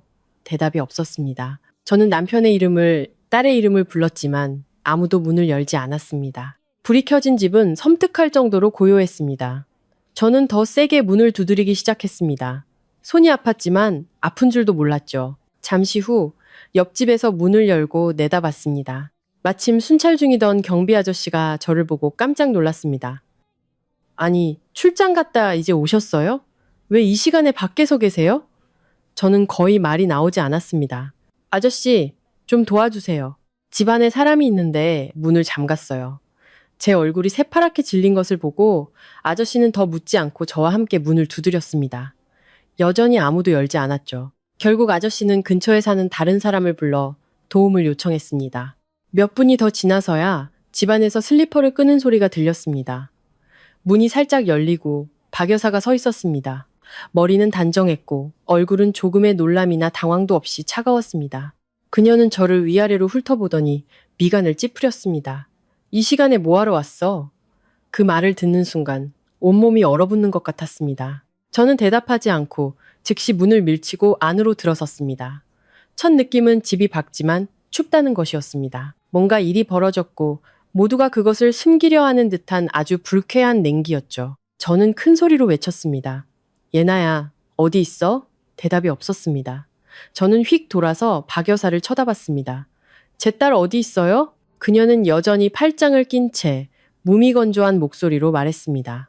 괜찮아. 네가 호들갑 떠는 거야. 바로 그 태연한 모습이 저를 더 공포에 떨게 했습니다. 저는 더 이상 기다리지 않고 뒷마당으로 달려갔습니다. 그리고 저는 보았습니다. 희미한 노란 등불 아래 벽에 붙어 있는 계집 구석에 예나가 무릎을 끌어안고 웅크리고 앉아 있었습니다. 아이는 얇은 옷 한 벌만 입고 있었고 맨발의 머리는 헝클어져 있었습니다. 옆에는 낡은 계집과 함께 퀴퀴하고 축축한 냄새가 코를 찔러 숨이 막힐 것 같았습니다. 순간 저는 그 자리에 얼어붙었습니다.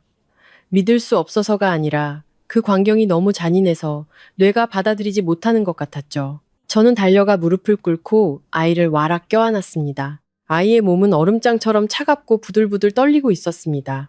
저를 보자마자 아이는 참았던 울음을 터뜨렸습니다. 엄마, 엄마. 저는 아이를 품에 끌어안고 얼굴을 제 가슴에 묻었습니다. 떨리는 손으로 아이의 등을 쓰다듬었죠. 엄마 여기 있어. 여기 있잖아. 하지만 제 목소리마저 갈라져 나왔습니다. 예나는 흐느끼며 간신히 말했습니다. 할머니가 말 안 들으면 걔랑 같이 자야 된댔어. 울면 더 오래 가둘 거라고. 저는 아이를 안고 벌떡 일어섰습니다.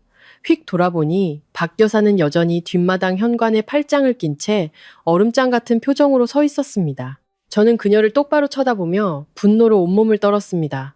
지금 뭐 하시는 거예요? 예나는 사람이지 짐승이 아니에요.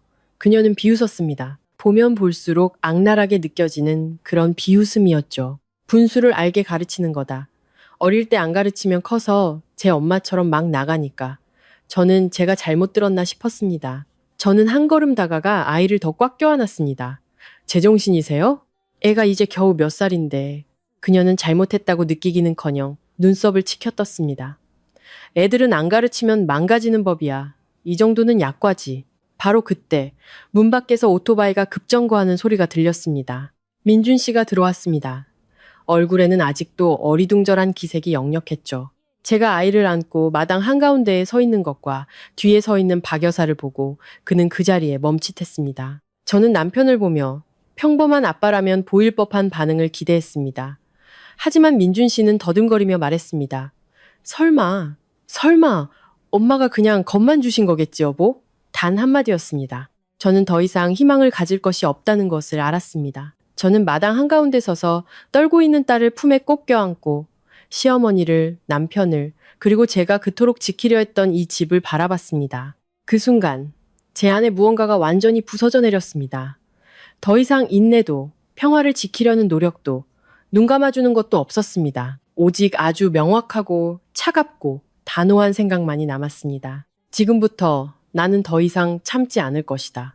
저는 예나를 방으로 데려가 문을 굳게 닫고 아이를 침대 가장자리에 앉혔습니다. 손이 너무 떨려서 몇 번 심호흡을 하고 나서야 아이의 얇은 옷을 겨우 벗길 수 있었습니다. 아이의 피부는 얼음장처럼 차가웠고 특히 발과 양팔이 심했습니다. 저는 서둘러 따뜻한 수건으로 아이의 몸을 닦아주고 더 두꺼운 잠옷으로 갈아입힌 뒤 담요로 감쌌습니다. 그동안 예나는 큰 소리로 울지는 않았지만 몸이 계속해서 움찔거렸습니다. 문 밖에서 작은 소리만 나도 마치 덫에서 막 빠져나온 작은 새처럼 눈을 동그랗게 뜨고 공포에 질렸죠. 저는 아이 옆에 앉아 아이를 제게 바싹 끌어당겼습니다. 괜찮아. 이제 엄마가 옆에 있어. 저는 그 말을 몇 번이고 반복했습니다. 아이를 달래는 말이기도 했고 제 자신을 다독이는 말이기도 했죠. 하지만 아이를 안을수록 마음속에서 이상한 통증이 느껴졌습니다. 아이가 학대당한 것에 대한 안타까움뿐만 아니라 오늘 밤 일어난 일 뒤에는 제가 아직 알지 못하는 무언가가 더 있을지도 모른다는 어두운 예감이 들었습니다. 예나는 제 가슴에 한참 동안 얼굴을 묻고 있다가 겨우 고개를 들었습니다. 아이의 눈은 여전히 빨갛게 충혈되어 있었고 눈 밑은 젖어 있었습니다. 저는 아이의 머리를 쓰다듬으며 아주 작게 물었습니다. 엄마한테 말해줄래? 오후부터 지금까지 무슨 일이 있었는지. 아이는 입술을 꾹 다물고 제 옷자락을 꽉 쥐었습니다. 마치 그 끔찍한 일들을 입 밖으로 내뱉는 순간 모든 것이 다시 돌아올 것처럼 저는 재촉하지 않고 그저 아이의 등을 토닥여 주었습니다. 잠시 후 아이는 작은 목소리로 말했습니다. 할머니가 말 잘 들으라고 했어. 안 그러면 벌 준다고. 저는 천천히 다시 물었습니다. 할머니가 뭘 하라고 했는데? 예나는 고개를 숙이고 아주 작은 목소리로 말했습니다. 엄마한테 전화하라고 했어. 엄마가 할머니한테 돈 보내줘야 한다고 말하라고 시켰어. 엄마가 돈 안 주면 벌 받을 거라고. 그 말이 끝나자마자 온몸이 차갑게 식는 것을 느꼈습니다. 마치 누가 머리 위로 얼음물을 쏟아부은 것 같았죠.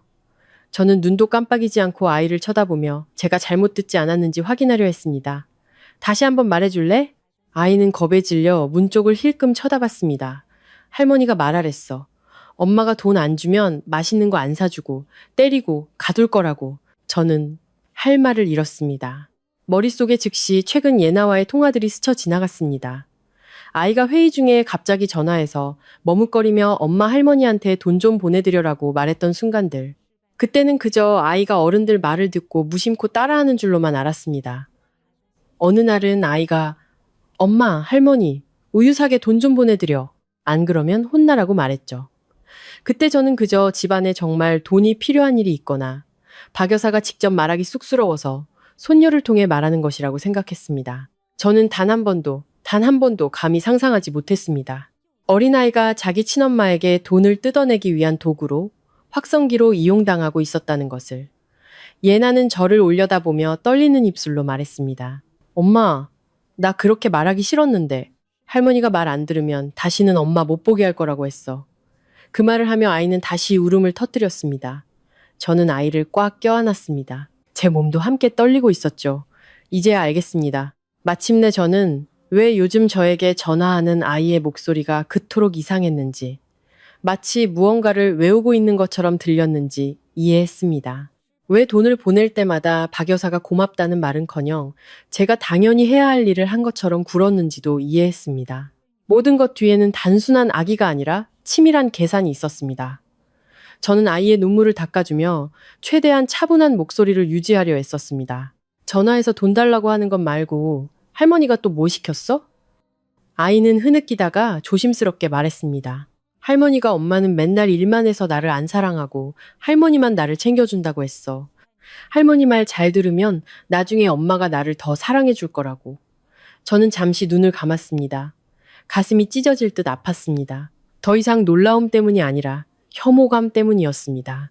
이렇게 어린아이에게 그녀는 꾸짖고 벌을 주는 것뿐만 아니라 아이의 생각을 조금씩 비틀고 머릿속에 두려움과 죄책감을 심어주고 그 순진함을 이용해 조종하고 있었던 것입니다. 저는 목이 쉰 목소리로 더 물었습니다.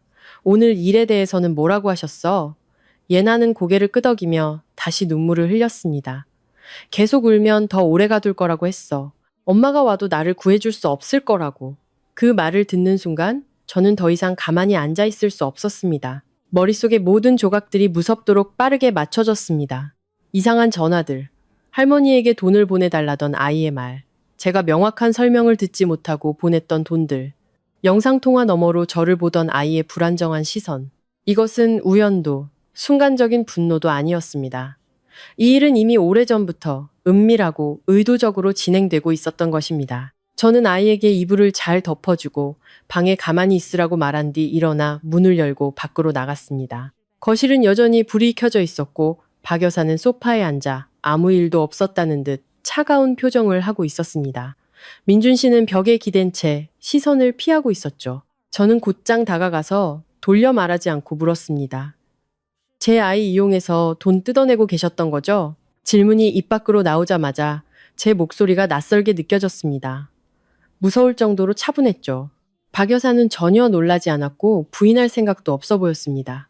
그녀는 그저 입꼬리를 비틀어 올렸습니다. 돈을 뜯어내? 말이 너무 심하구나.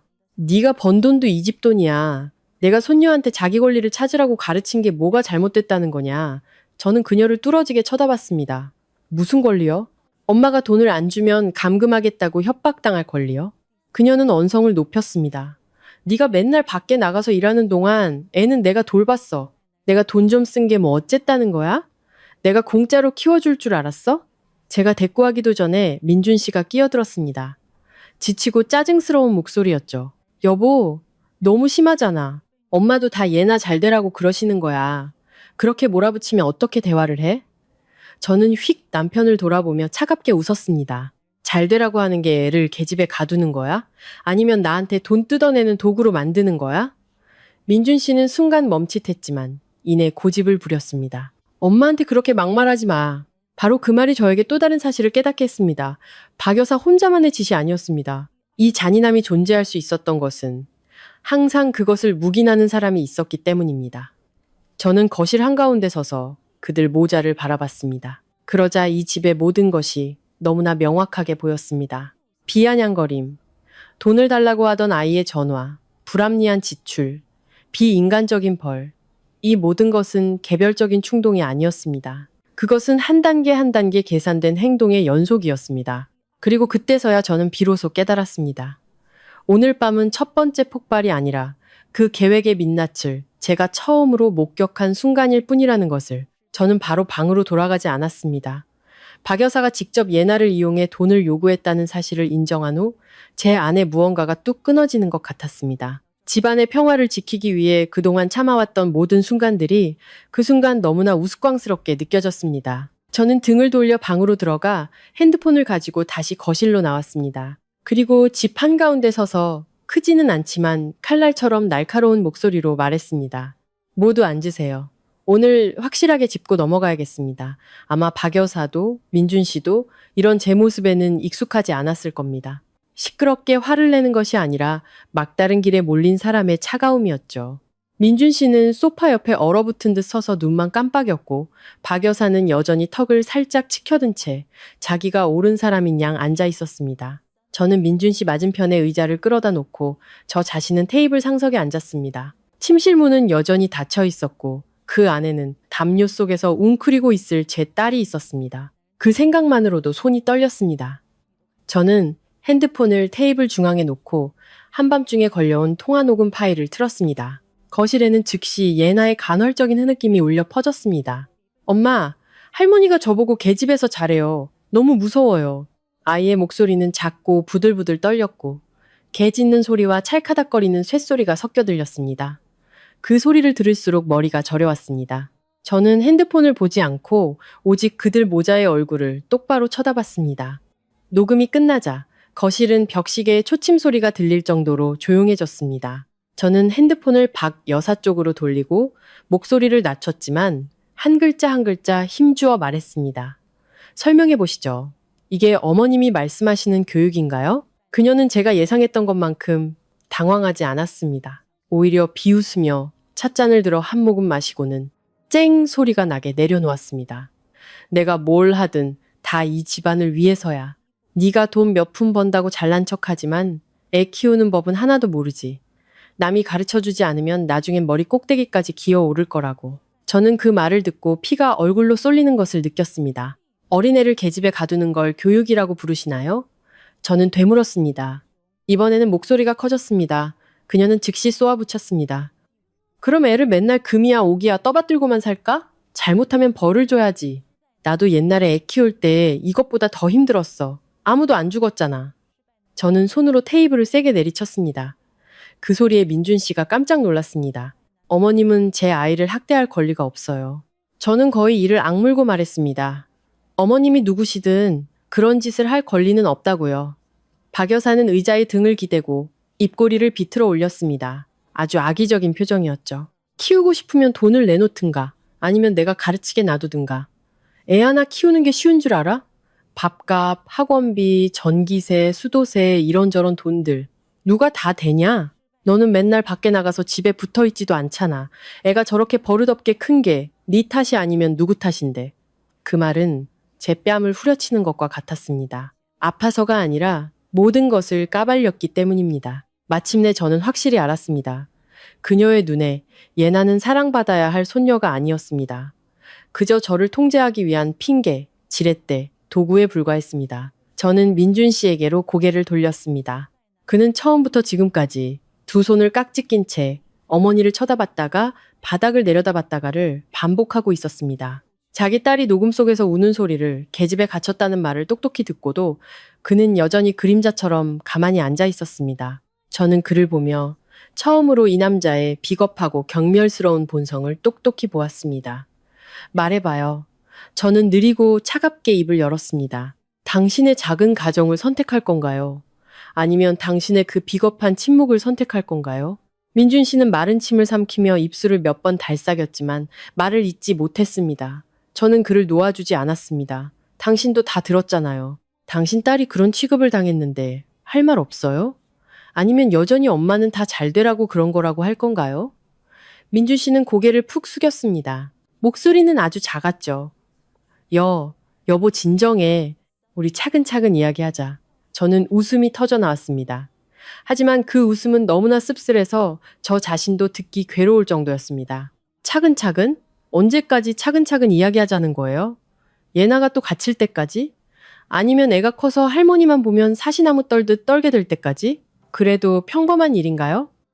민준 씨는 입을 다물었습니다. 그는 감히 저를 쳐다보지 못했죠. 박 여사는 즉시 끼어들었습니다. 목소리는 식초처럼 시큼했죠. 쟤는 내 아들이야. 너처럼 엄마한테 대들지 않고 위아래를 알지. 저는 더 이상 그녀를 보지 않았습니다. 제 시선은 여전히 남편에게 고정되어 있었습니다. 저는 단 한마디라도, 아이를 편드는 한마디, 어머니가 틀렸다고 인정하는 한마디라도 기다렸습니다. 하지만 없었습니다. 민준 씨는 그저 어깨를 움츠린 채 바닥에 시선을 고정하고 앉아 있었습니다. 마치 고개만 들지 않으면 모든 것이 저절로 지나갈 것처럼 바로 그 침묵이 마지막 대답이었습니다. 그것은 어떤 변명보다 명확했고 어떤 꾸짖음보다 고통스러웠습니다. 그때 저는 깨달았습니다. 이 남자는 선택의 기로에 섰을 때 절대로 우리 모녀의 편이 되어주지 않을 것이라는 것을. 그는 옳고 그름을 알 수도 있고 안타까움을 느낄 수도 있으며 심지어 자신이 비겁하다는 것을 알 수도 있습니다. 하지만 그는 여전히 고개를 숙이는 것을 선택했습니다. 아빠가 자기 어머니의 독재 앞에서 고개를 숙이는 것을 선택했을 때 딸이 기댈 곳은 엄마 외에는 더 이상 남아있지 않았습니다. 저는 허리를 꼿꼿이 폈습니다. 마음속에서 무언가 무너져 내리는 동시에 아주 명확한 무언가가 세워지는 것을 느꼈습니다. 더 이상의 희망도 기다림도 이 집이 제가 조금만 더 참으면 평화로워질 것이라는 환상도 없었습니다.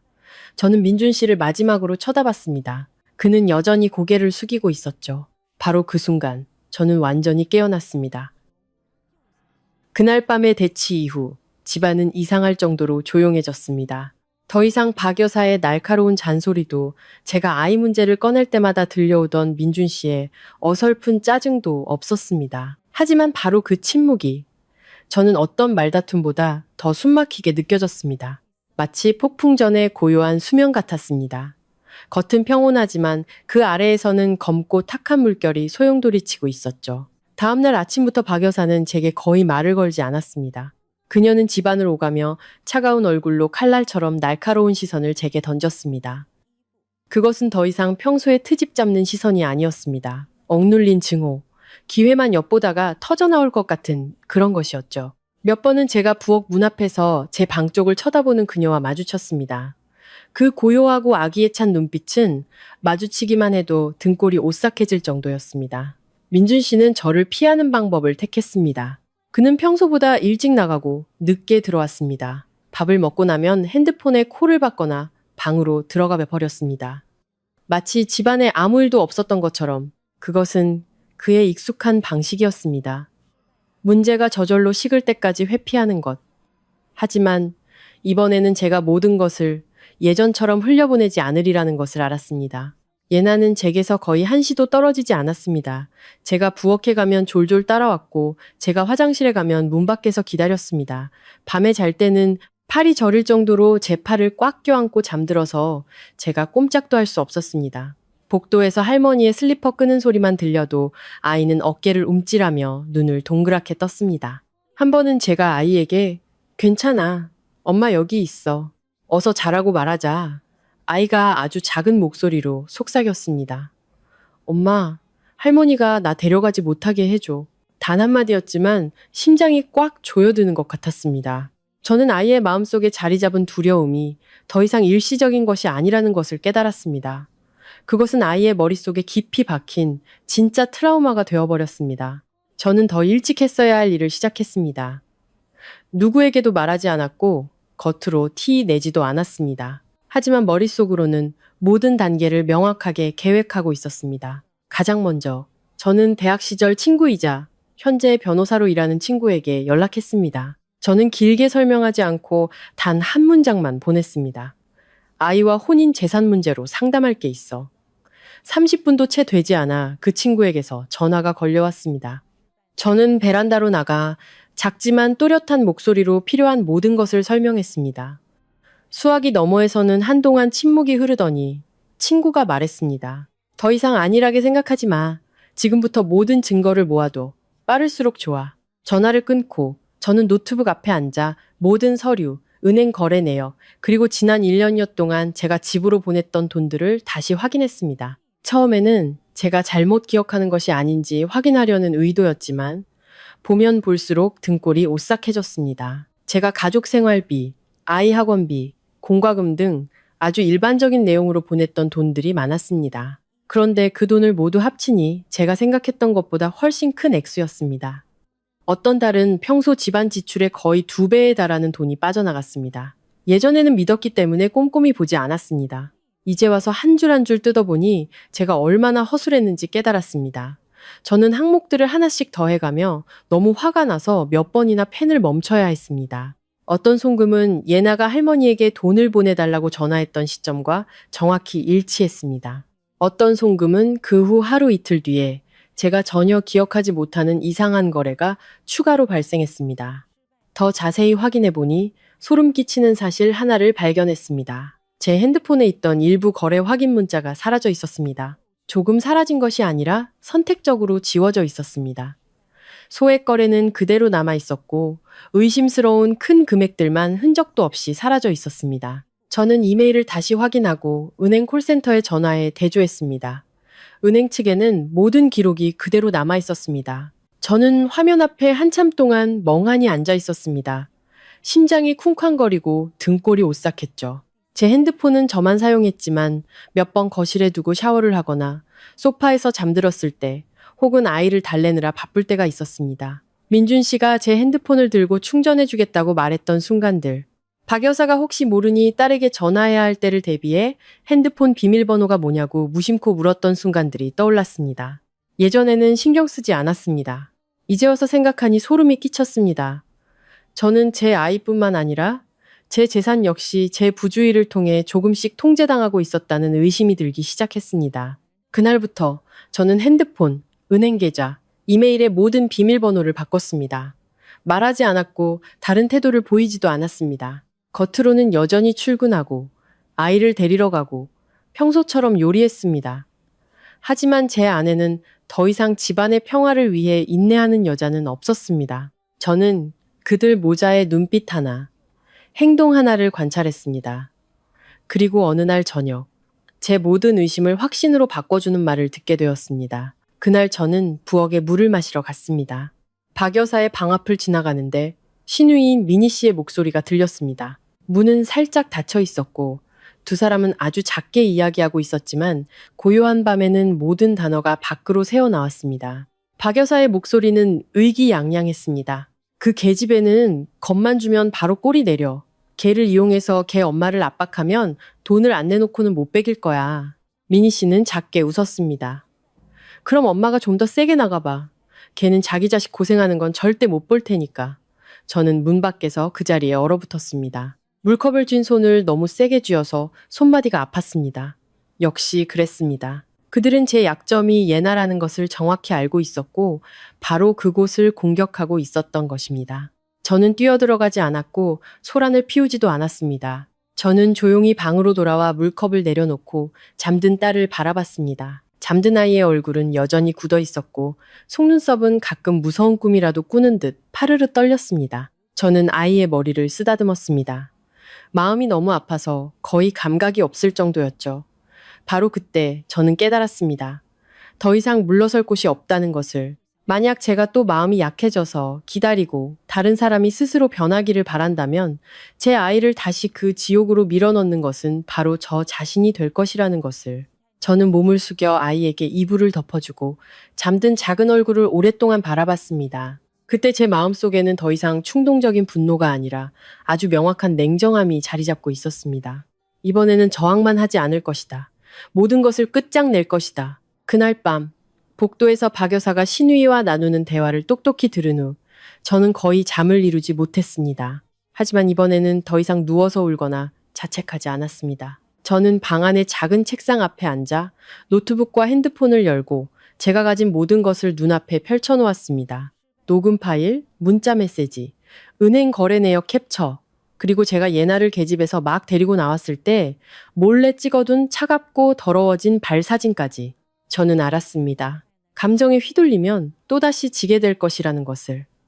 아이를 지키려면 그들보다 더 냉정해져야 했습니다. 저는 마치 깨진 조각을 모아 진실을 재구성하는 사람처럼 모든 것을 정리하기 시작했습니다. 우선 예나의 한밤중 통화 녹음 파일, 그리고 그 이후에 녹음한 박 여사가 손녀에게 권리를 찾으라고 가르쳤다고 인정한 부분과 시누이에게 그 계집애는 것만 주면 듣는다고 말한 녹음 파일. 저는 그것들을 여러 곳에 조심스럽게 저장하고 개인 이메일로 보내고 숨겨진 폴더에도 보관했습니다. 더 이상 단 한 번의 부주의도 용납할 수 없었습니다. 작은 실수 하나가 우리 모녀를 다시 불리한 상황으로 몰아넣을 수 있었으니까요. 다음은 사진이었습니다. 저는 뒷마당의 구석구석 계집, 낡은 담요, 제 아이가 갇혀있던 차가운 시멘트 바닥을 선명하게 찍었습니다. 그날 밤 예나가 입고 있던 얇은 옷, 그리고 세게 잡아당겨서 생긴 손목에 희미한 붉은 자국까지 찍었습니다. 셔터를 누를 때마다 손이 떨렸지만 멈추지 않았습니다. 아무리 고통스러워도 남겨둬야 하는 것들이 있었습니다. 스스로를 고문하기 위해서가 아니라 나중에 누구도 모든 것이 제 과민 반응이었다고 발뺌하지 못하게 하기 위해서였습니다. 그리고 저는 돈 문제로 넘어갔습니다. 숫자가 빽빽하게 적힌 은행 거래 내역서는 어떤 말다툼보다 냉정하고 명확하게 모든 것을 보여주었습니다. 저는 비정상적인 거래 내역 하나하나, 예나가 돈을 달라고 전화했던 시점과 돈이 인출된 시점이 일치하는 부분들, 그리고 제가 주도적으로 실행한 기억이 전혀 없는 거래 내역들을 표시했습니다. 대조하면 할수록 이것이 더 이상 몇 번의 사소한 요구가 아니라는 것을 깨달았습니다. 그들은 계획적으로, 그리고 제가 아이 때문에 영원히 참을 것이라고 확신하며 이 일을 저질렀던 것입니다. 바로 그때 저는 서랍 가장 아래에 보관해둔 낡은 서류철을 다시 확인했습니다. 예전에는 별 필요 없다고 생각해서 거의 열어보지 않았던 부동산 관련 서류들이었습니다. 그리고 바로 거기서 저는 너무나 중요한 사실을 발견하고 몇 분간 멍하니 앉아 있어야 했습니다. 제가 살고 있는 이 집은 여전히 제 명의였습니다. 결혼 전에 제 개인 저축과 친정 부모님의 도움을 일부 받아 산 집이었습니다. 명의 이전 서류는 결혼식 날짜보다 훨씬 전에 완료되어 있었습니다. 단지 결혼 후에 함께 살기 시작했고 그들 모자가 집은 공동 재산이다. 부부 사이에 뭘 나누냐는 말을 반복하는 것을 듣다 보니 저 자신도 점차 무뎌졌던 것입니다. 마치 모든 것이 어느 순간부터 자연스럽게 공동 재산이 된 것처럼 저는 서류를 한 장 한 장 넘기며 한 줄 한 줄 꼼꼼히 읽었습니다. 제 이름이 거기에 선명하게 적혀 있었습니다. 민준 씨가 공동 명의자로 등재된 사실도 없었고 양도나 공동 소유에 관한 어떤 서류도 없었습니다.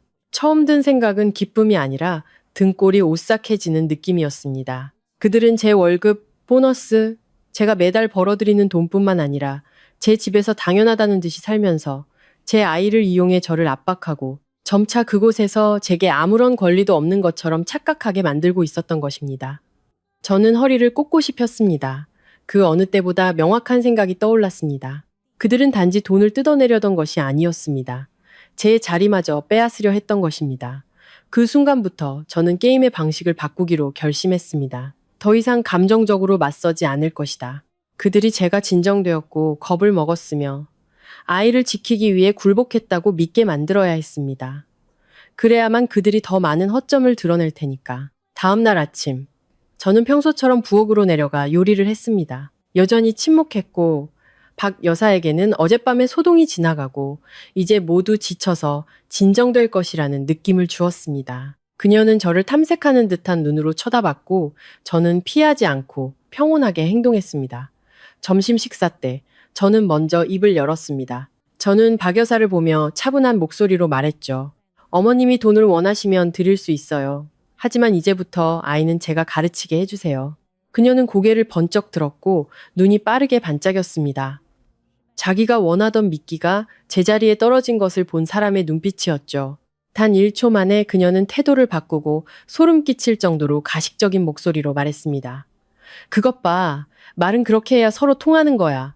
어른이 조언하면 들을 줄도 알아야지. 맨날 소리만 지르면 뭐가 해결되니. 저는 고개를 숙이고 아이에게 반찬을 집어주었습니다. 아무 대꾸도 하지 않았죠. 그때 제 마음속에는 오직 한 가지 생각뿐이었습니다. 계속 말해봐.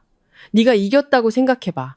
민준 씨는 옆에 앉아 분위기가 갑자기 부드러워지자 마치 죄를 용서받은 사람처럼 안도의 한숨을 내쉬었습니다. 저는 남편을 돌아보며 그조차 놀랄 정도로 평온한 목소리로 말했습니다.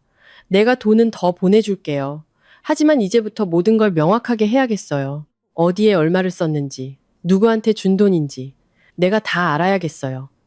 민준 씨는 눈을 몇 번 깜빡이더니 아주 빠르게 고개를 끄덕였습니다. 응, 그렇게 하는 게 좋겠다. 명확해야 편하지. 저는 그 얼굴을 보며 씁쓸한 웃음이 나왔습니다. 아내가 자기 어머니에게 돈을 더 보내주겠다고 말하는데 눈빛이 편안해지는 남자라니. 마치 방금 전까지 일어났던 모든 일들이 돈 몇 푼으로 덮일 수 있는 것처럼. 하지만 그들은 몰랐습니다. 바로 그날 오후, 저는 모든 서류를 변호사 친구에게 보냈습니다. 저는 약속을 잡고 집문서, 은행 거래 내역, 녹음 파일 사본, 사진을 모두 인쇄해서 순서대로 정리했습니다. 예나와 관련된 자료는 따로 폴더를 만들었습니다.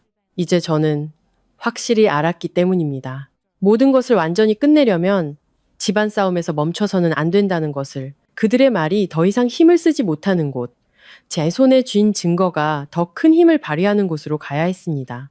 그날 밤 침실 거울 앞에 홀로 섰을 때 저는 눈에 띄게 수척해진 제 얼굴을 보았습니다. 피곤함, 고통, 그리고 모든 것을 이 지경까지 오게 둔 것에 대한 후회가 있었습니다. 하지만 그 눈동자 속에서 아주 오랜만에 저는 다른 무언가가 모든 것보다 더 선명하게 보이는 것을 느꼈습니다.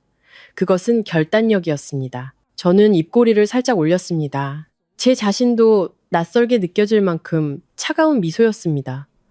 당신들은 내가 양보하고 있다고 생각하겠지만 사실 나는 마지막 일격을 준비하고 있는 거야. 다음날 아침, 저는 온 가족에게 오늘 저녁에는 제대로 된 저녁 식사를 준비해서 확실하게 이야기하자고 먼저 말했습니다. 저는 일부러 여러 날 동안의 긴장 끝에 지쳐서 조용히 일을 마무리하고 싶어하는 여자의 평온하고 피곤한 목소리를 냈습니다. 박 여사는 그 말을 듣고 저를 힐끗 쳐다보더니 의기양양하게 입꼬리를 올렸습니다. 그녀는 제가 정말로 굴복했다고 생각했죠. 민준 씨도 한결 가벼워진 표정으로 그럼 오늘 저녁에 일찍 들어올까? 라고 어색하게 물었습니다. 저는 그저 고개를 끄덕이고 더 이상 말하지 않았습니다. 그리고 점심때 저는 일부러 시누이인 미니 씨에게 전화해서 저녁에 같이 식사하자고 했습니다. 저는 잘 알고 있었습니다. 이 집안의 가면을 완전히 벗기려면 목소리를 보탰거나 손을 거들었거나 최소한 알고도 눈 감아줬던 사람들을 모두 한자리에 모아야 한다는 것을. 그날 오후 내내 저는 평소처럼 저녁을 준비했습니다. 오히려 평소보다 더 정성껏 준비했죠. 저는 겉으로 보기에 모든 것이 평범하고 집안의 여자가 마침내 분수를 알고 준비한 화해의 식사 자리처럼 보이기를 원했습니다. 예나는 부엌 구석에 앉아 저를 쳐다봤습니다. 눈빛은 여전히 불안해 보였지만 저는 아이에게 오늘 밤은 그냥 엄마 옆에 앉아 있으면 된다고, 아무것도 무서워할 필요 없다고 말했습니다. 아이는 그저 고개를 끄덕이며 작은 손으로 제 옷자락을 계속 쥐고 있었습니다. 마치 제가 사라질까봐 두려운 것처럼. 아이의 손이 떨리는 그 감각이 저를 더욱 정신 차리게 만들었습니다. 중간에 마음이 약해지는 것을 허락할 수 없었습니다. 저녁이 되자 온 가족이 식탁에 둘러앉았습니다. 박 여사는 늘 앉던 상석에 승리자의 모습으로 앉아 있었습니다. 자리에 앉자마자 그녀는 옷매무새를 가다듬고는 반은 농담, 반은 비꼬는 투로 말했습니다. 진작 이렇게 분수를 알았으면 시끄러울 일도 없었잖아. 조용하던 집안을 그렇게 뒤집어 놓고 결국은 이 밥상 앞에 다시 돌아올 거면서. 옆에 앉은 미니 씨는 맞장구를 치며 웃었습니다. 민준 씨는 제 눈을 피하며 고개를 숙이고 생선 가시를 발라내고 있었습니다. 책임을 회피하고 싶을 때마다 나오는 침묵하면 모든 것이 해결될 것이라고 믿는 남자의 익숙한 모습이었죠. 저는 대답하지 않았습니다. 저는 예나의 의자를 제 옆으로 바싹 당겨 앉히고 핸드폰을 오른손 옆에 뒤집어 놓았습니다. 제 모든 행동은 느리고 침착하고 차가웠습니다. 식사가 시작된 지 몇 분 지나지 않아 박 여사는 다시 비꼬는 말을 시작했습니다. 그녀는 예나를 힐끗 쳐다보고는 식탁에 있는 모두가 들을 수 있을 만큼 큰 한숨을 내쉬었습니다. 이 집안은 대가 끊기게 생겼어. 아들 하나 제대로 못 낳아서. 그 말은 끓는 기름방울처럼 식탁 위로 떨어졌습니다. 미니 씨는 멈칫했고 민준 씨는 고개를 번쩍 들었다가 다시 숙였습니다. 저는 젓가락을 내려놓고 고개를 들어 그녀를 똑바로 쳐다봤습니다. 대가 끊긴다는 게 어머님이 손녀를 학대한 이유인가요? 식탁 위에 공기가 얼어붙었습니다. 박 여사는 즉시 얼굴을 굳혔지만 여전히 모욕당한 어른의 목소리를 유지하려 애썼습니다. 말 조심해라. 내가 언제 손녀를 학대했다고. 가르친 거지. 민준 씨가 저를 돌아보며 당황과 짜증이 섞인 목소리로 말했습니다. 여보, 무슨 말을 그렇게 해? 저는 그를 보지 않았습니다. 핸드폰을 들어 잠금을 풀고 준비해둔 영상을 재생한 뒤 테이블 중앙에 놓았습니다. 화면은 모두를 향하도록 돌려놓았죠. 핸드폰 불빛이 각자의 얼굴을 비췄습니다. 화면 속에는 그날 밤의 뒷마당이 보였습니다. 계집, 차가운 시멘트 바닥, 그리고 그 안에 웅크리고 있는 제 딸의 모습. 예나의 흐느낌은 아주 작았지만 선명하게 들렸습니다. 아무도 말하지 않았습니다. 미니 씨는 얼굴이 하얗게 질렸고 민준 씨는 얼어붙은 채 앉아 있었습니다. 박 여사는 입술을 굳게 다물고 밥그릇을 쥔 손에 힘을 주었습니다. 저는 영상이 끝날 때까지 기다렸다가 껐습니다. 제 얼굴은 더 이상 뜨겁지 않았고 목소리도 높지 않았습니다. 바로 그 평온함이 식탁의 분위기를 숨막히게 만들었습니다. 저는 멈추지 않고 다른 녹음 파일을 틀었습니다. 지난 며칠 밤 동안 제가 수없이 반복해서 들었던 파일이었죠. 핸드폰에서는 저보다 젊은 여자의 역겨울 정도로 애교 섞인 목소리가 흘러나왔습니다. 오빠는 그냥 어머니 말씀대로 해요. 아들 낳는 건 내가 책임질게. 그 말이 끝나자마자 부엌의 공기가 모두 빨려 나간 것 같았습니다. 저는 민준 씨를 돌아봤습니다. 그가 숨을 곳은 더 이상 없었습니다. 설명해봐요. 아들 낳는 걸 책임진다니 그게 무슨 소리예요? 민준 씨의 얼굴이 눈에 띄게 창백해졌습니다. 젓가락이 손에서 떨어져 그릇 가장자리에 부딪히며 마른 소리를 냈습니다. 그의 입이 벌어졌다가 닫혔습니다. 마치 그 짧은 순간 그가 준비해뒀던 모든 거짓말이 사라져버린 것처럼 저는 서두르지 않았습니다. 그저 그 남자의 비겁하고 추악한 본성이 완전히 드러날 때까지 충분히 오랫동안 쳐다봤습니다. 박 여사가 가장 먼저 반응했습니다. 그녀는 손으로 테이블을 세게 내리치며 날카로운 목소리로 소리쳤습니다. 네가 어디서 뭘 주워 듣고 와서 네 남편 얼굴에 똥칠을 해? 남자가 밖에 나가서 교제하다 보면 이런 사람 저런 사람한테 전화 올 수도 있는 거지. 저는 웃음이 터져 나왔습니다. 하지만 그 웃음에는 온기라고는 조금도 없었죠. 평범하다고요? 다른 여자가 제 남편에게 아들을 낳아주겠다고 약속하는 게 평범한 일인가요? 어머님이 이 손녀가 아들이 아니라는 이유로 쓸모없는 존재, 뽑아버려야 할 가시처럼 여기는 게 평범한 일인가요? 제 옆에 있던 예나는 그 말을 듣고 몸을 움츠렸습니다. 아이의 손이 제 손을 꽉 쥐었습니다. 저는 아이의 손을 꼭 잡고 식탁에 앉은 사람들을 한 명 한 명 똑바로 쳐다봤습니다. 그때 저는 그들이 더 이상 남편, 시어머니, 시누이로 보이지 않았습니다. 제 딸을 짓밟을 수 있는 물건처럼 여기고 저를 돈지갑으로 여기며 이제는 어디서 왔는지도 모를 다른 아이를 위해 길을 터주려는 한 무리의 사람들로 보일 뿐이었습니다. 저는 천천히 한 글자 한 글자 얼음처럼 차갑게 내뱉었습니다. 결국 제 딸이 이렇게 취급당한 건 다른 아이를 위한 길을 터주기 위해서였군요. 그 말을 마치자 식탁은 마치 얼어붙은 듯 했습니다. 아무도 더 이상 젓가락을 들지 않았습니다. 음식 냄새는 여전했지만 공기는 짙게 가라앉아 각자의 무거운 숨소리가 들릴 정도였습니다. 민준 씨는 죽은 사람처럼 앉아 있었습니다. 얼굴에는 핏기 하나 없었죠. 미니 씨는 저를 쳐다봤다가 동생을 쳐다봤다가 했습니다. 눈빛은 당황스러웠지만 습관처럼 동생을 감싸려는 기색이 역력했습니다. 박 여사는 몇 초간 멍하니 있다가 갑자기 허리를 꼿꼿이 폈습니다. 마치 마침내 연기할 필요가 없다고 결심한 사람처럼 저는 핸드폰을 다시 열었습니다. 이번에는 짧은 영상이나 녹음 파일이 아니었습니다. 제가 캡처해둔 긴 문자 대화 내용이었습니다. 개인 이메일에서 전달받은 파일들도 함께였죠. 저는 내용을 하나씩 스크롤하며 민준 씨 바로 앞에 놓았습니다. 읽어봐요. 소리내서 읽어도 좋고 아니면 내가 읽어줄까요? 그의 손은 화면에 뜬 지아라는 이름을 보자마자 떨리기 시작했습니다. 화면에 나타난 글자들은 더 이상 설명이 필요 없었습니다. 오빠는 걱정 마. 내가 어머니 뜻대로 꼭 아들 낳아줄게. 어머니가 오빠 대가 끊기면 안 된다고 하셨어. 그 여자는 딸 낳았으니 나중에 집안 재산이 누구한테 갈지도 모르잖아. 문자 메시지가 한 줄씩 올라올 때마다 민준 씨의 얼굴은 조금씩 더 창백해졌습니다. 아내에게 부끄러워서가 아니라 가장 추악한 부분이 발가벗겨진 사람의 얼굴이었습니다. 저는 더 이상 놀라지 않았습니다. 솔직히 녹음에서 그 여자의 목소리를 들었을 때부터 어느 정도 짐작하고 있었습니다. 하지만 짐작하는 것과 남편이 시어머니와 함께 대를 이을 아들을 구할 계획을 세우고 친딸을 쓸모없는 존재로 여기는 것을 직접 보는 것은 또 다른 칼날이었습니다. 박 여사는 핸드폰을 몇 초간 보더니 갑자기 목소리를 높였습니다. 더 이상 돌려 말하지 않았죠. 내가 개더러 대를 이을 자식을 구해오라고 했다. 뭐가 잘못됐냐? 그 말은 식탁 위로 떨어졌습니다. 소름 끼치도록 선명하게 들렸죠. 미니 씨는 작게 숨을 들이마셨고 민준 씨는 고개를 푹 숙인 채 두 손을 허벅지 위에서 꽉 쥐었습니다. 저는 그저 그녀를 쳐다봤습니다. 놀라서가 아니라 마침내 그녀가 그동안 도덕이라는 가면 아래 숨겨왔던 것을 스스로 드러냈기 때문입니다. 저는 천천히 되물었습니다. 방금 뭐라고 하셨어요? 그녀는 입꼬리를 비틀어 올렸습니다. 눈빛은 얼음장처럼 차가웠죠. 내가 개더러 대를 이을 자식을 구해오라고 했다고. 이 집안에는 아들이 있어야 해. 뭐가 잘못됐어? 네가 못 낳으면 다른 여자라도 찾아서 낳아야지. 이 집안 대를 끊기게 둘 순 없잖아. 저는 한 글자 한 글자 듣는 동안 목이 바싹 마르는 것을 느꼈습니다. 결국 그동안 그녀의 눈에 제가 예나를 낳은 것은 단지 마음에 들지 않는 일이 아니라 하나의 죄였던 것입니다. 시댁에 자랑할 만한 손자를 낳아주지 않은 죄. 민준 씨가 마침내 입을 열었습니다.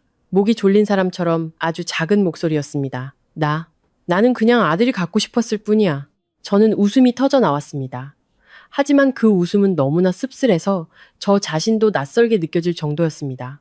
그래서 당신 딸이 계집에 갇히는 걸 내버려뒀어요? 저는 그의 얼굴에서 눈을 떼지 않고 단도직입적으로 물었습니다. 민준 씨는 몸이 굳었고 입술을 달싹였지만 대답하지 못했습니다. 저는 몰아붙였습니다. 목소리는 점점 더 차가워졌습니다. 아니면 당신 머릿속은 아주 단순했나? 아들이 생기면 이 딸은 필요 없다고? 당신이 원하는 걸 낳아줄 사람이 생겼으니 우리 모녀는 죽든 살든 상관없다고? 민준 씨는 여전히 침묵했습니다. 바로 그 침묵이 어떤 자백보다 더 혐오스러웠습니다.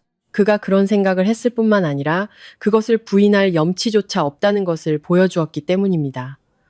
그때 미니 씨가 끼어들었습니다. 짜증 섞인 목소리로 모든 것을 어느 집이나 다 그래. 남의 집 사정은 다 거기서 거기야라는 식으로 몰아가려 했습니다. 형님이 너무 일을 크게 만들어서 뭘 어쩌자는 거예요? 남자가 아들 갖고 싶어 하는 게 뭐 그리 드문 일이라고. 저는 그녀를 돌아봤습니다. 마음이 차갑게 식었죠. 아니요. 저는 분명하게 말했습니다. 외도는 더러운 짓이죠. 하지만 어린애를 이용해서 돈을 뜯어내고 엄마를 협박하고 딸이라는 이유로 아이를 학대하는 건 더 이상 어느 집이나 있는 일이 아니에요. 그건 법의 문제입니다. 그 말에 제 앞에 앉은 세 사람 모두 멈칫했습니다. 박 여사는 제가 농담을 하는 건지 진심인지 가늠하려는 듯 눈을 가늘게 떴습니다. 미니 씨는 아까보다 더 창백해졌고 민준 씨는 고개를 번쩍 들었습니다. 그 식사 시간 동안 처음으로 그는 저를 똑바로 쳐다봤습니다. 저는 그들이 두려워하기 시작했다는 것을 알았습니다. 제가 외도를 발견한 것을 두려워하는 게 아니었습니다. 그들이 두려워한 것은 제가 더 이상 모든 것을 이 네 개의 벽 안에서 해결하려 하지 않는다는 사실이었습니다. 저는 일어섰습니다. 쇠로 된 의자 다리가 타일 바닥에 긁히며 날카로운 소리를 냈습니다. 저는 핸드폰을 테이블에 내려놓고 한 사람 한 사람 쳐다보며 크지는 않지만 아무도 못 들은 척할 수 없을 만큼 단호한 목소리로 말했습니다. 저는 이미 고소장 접수했어요. 민준 씨의 얼굴이 굳어졌습니다. 고소라니 무슨 소리야? 그가 물었습니다. 목소리는 완전히 갈라져 있었죠. 저는 단호하게 대답했습니다. 아동학대, 미성년자 정신적 강요, 그리고 제가 가진 증거들이면 당신들은 발뺌할 수 없을 거예요. 박 여사는 벌떡 일어나 손으로 테이블을 세게 내리쳤습니다. 네가 감히! 저는 그녀를 쳐다봤습니다. 눈빛에는 더 이상 조금의 망설임도 없었죠. 감히 할 뿐만 아니라 바로 오늘을 기다렸어요. 저는 민준 씨와 미니 씨를 차례로 돌아봤습니다. 제가 아이 때문에, 가족이라는 두 글자 때문에 영원히 참을 것이라고 생각했던 그 얼굴들을 모두 훑어봤습니다. 당신들이 내 딸을 도구로 만든 순간부터 저는 천천히 말했습니다. 당신들은 스스로 그 결과를 선택한 거예요. 그때 현관 밖에서 강한 바람이 불어 방충망이 덜컹거렸습니다. 집 안에서는 아무도 더 이상 말을 잇지 못했습니다. 저는 예나의 의자를 제 등 뒤로 끌어당겨 아이가 제 곁에 바싹 붙어 앉게 했습니다. 그리고 저는 등을 꼿꼿이 편 채 얼음처럼 차가운 마음으로 서 있었습니다. 그리고 오늘 제 목소리는 낮아졌지만 못처럼 단단하게 박혔습니다. 당신들이 그 결과와 마주해야 할 날입니다. 제 말이 끝나자마자 초인종이 울렸습니다. 한 번 누르고 기다리는 그런 소리가 아니라 짧고 단호하게 두 번 울렸습니다. 마치 미리 정해진 마침표처럼 차갑게. 식탁에 앉은 모두가 깜짝 놀랐습니다. 민준 씨는 반사적으로 벌떡 일어났습니다. 의자가 타일 바닥에 부딪히며 쨍 하는 날카로운 소리를 냈습니다. 미니 씨는 문 쪽으로 휙 돌아봤고 얼굴은 새하얗게 질렸습니다. 박 여사는 순간 멈칫했지만 이내에 오만한 표정을 유지하려 애썼습니다. 마치 아무도 자신을 건드릴 수 없다고 믿는 사람처럼. 저는 움직이지 않았습니다. 그저 고개를 돌려 문 쪽을 쳐다보고는 평온하게 말했습니다. 나가서 열어줘요. 민준 씨는 몇 초간 마치 발이 바닥에 붙어버린 것처럼 가만히 서 있었습니다. 제가 다시 한번 말했습니다. 이번에는 더 낮지만 더 날카로운 목소리였습니다. 나가서 문 열라고요. 마침내 그는 비틀거리며 걸어갔습니다. 문이 열리자 2명의 경찰관이 서 있었습니다. 단정한 제복 차림에 무표정한 얼굴이었습니다. 한 명이 먼저 입을 열었습니다. 아동 학대 및 미성년자 정신적 강요 행위에 대한 신고를 받고 출동했습니다. 그 말이 끝나자마자 테이블 가장자리를 짚고 있던 박 여사의 손이 갑자기 떨리기 시작했습니다. 하지만 단 1초 만에 그녀는 벌떡 일어나 문 쪽을 가리키며 날카로운 목소리로 소리쳤습니다. 무슨 학대? 내가 내 손녀 가르친 것뿐인데 뭘 잡아가? 그녀가 소리치는 방식에서 그녀가 정말로 당황했다는 것을 알 수 있었습니다. 더 이상 도덕을 논하는 여유로운 목소리도 집안 어른의 위험 있는 모습도 없었죠. 법 앞에서는 그 가면이 제가 생각했던 것보다 훨씬 빨리 찢어졌습니다. 저는 옆 의자에 준비해뒀던 서류 가방을 들고 거실 테이블 위에 놓았습니다. 제가 신고자입니다. 저는 분명하게 말하고 하나씩 꺼내놓기 시작했습니다. 이것은 아이가 한밤중에 계집에 갇혔던 현장을 기록한 영상입니다. 이것은 할머니가 손녀에게 엄마에게 돈을 달라고 전화하라고 강요하며 따르지 않으면 협박하는 내용이 담긴 녹음 파일입니다. 이것은 사건에 대한 초기 진술서와 아이의 증언입니다. 제가 테이블 위에 증거를 하나씩 내려놓을 때마다 민준 씨의 얼굴은 조금씩 더 일그러졌습니다. 미니 씨는 점점 뒤로 물러섰습니다. 명백히 이 일에서 최대한 멀어지고 싶어하는 모습이었죠. 마치 한 걸음만 더 가까이 있으면 모든 죄가 자기에게도 옮겨붙을 것처럼. 한 경찰관이 서류를 집어들었고 다른 한 명은 박 여사를 보며 한 글자 한 글자 천천히 말했습니다. 초기 진술 내용상 아동학대 및 미성년자 정신적 강요 행위의 혐의가 있어 보입니다. 조사에 협조해 주시기 바랍니다. 그 목소리는 크지 않았지만 방 안의 온도를 몇 도는 떨어뜨릴 만큼 차가웠습니다. 민준 씨는 집 한가운데에 얼어붙은 채 서서 저를 쳐다봤다가 경찰관들을 쳐다봤다가 했습니다. 입을 몇 번 열었다 닫고 나서야 더듬거리며 말할 수 있었죠. 혹시 내부적으로 해결할 수는 없을까요? 이건 집안일이라서요. 저는 남편을 돌아봤습니다. 마음은 얼음물처럼 차가웠습니다. 당신이 그동안 내부적으로 해결한 게 얼마나 되는데요? 제가 물었습니다. 아이가 혼나고 벌 받고 돈 달라고 전화하도록 강요당하고 계집에 갇힐 때까지 당신이 내부적으로 해결한 게 뭐죠? 민준 씨는 할 말을 잃었습니다. 모든 것이 사실이었고 사실은 어떻게 꾸며도 아픈 법이니까요. 그는 고개를 푹 숙였습니다. 어깨는 완전히 축 처져 있었죠.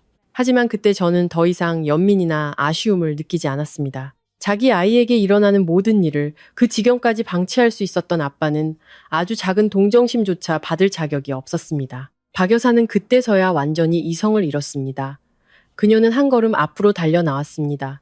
얼굴은 붉게 달아올랐고 눈은 부릅떴으며 떨리는 손가락으로 저를 가리켰습니다. 네가 이 집안을 다 망쳐놨어. 너는 정말 독한 년이야. 집안일을 가지고 경찰까지 부르다니 네가 그러고도 사람이야? 저는 그녀가 목이 쉴 때까지 소리치는 것을 가만히 지켜봤습니다. 마음은 이상할 정도로 평온했죠. 통쾌하지도 두렵지도 않았습니다. 아마도 이 여자에게서 너무나 많은 막말을 들어서 이제는 어떤 말도 제게 상처를 줄 수 없게 된 것 같았습니다. 저는 그녀의 눈을 똑바로 쳐다보며 천천히 말했습니다. 이 집안은 어머님이 친손녀를 도구로 만든 순간부터 이미 망가졌어요.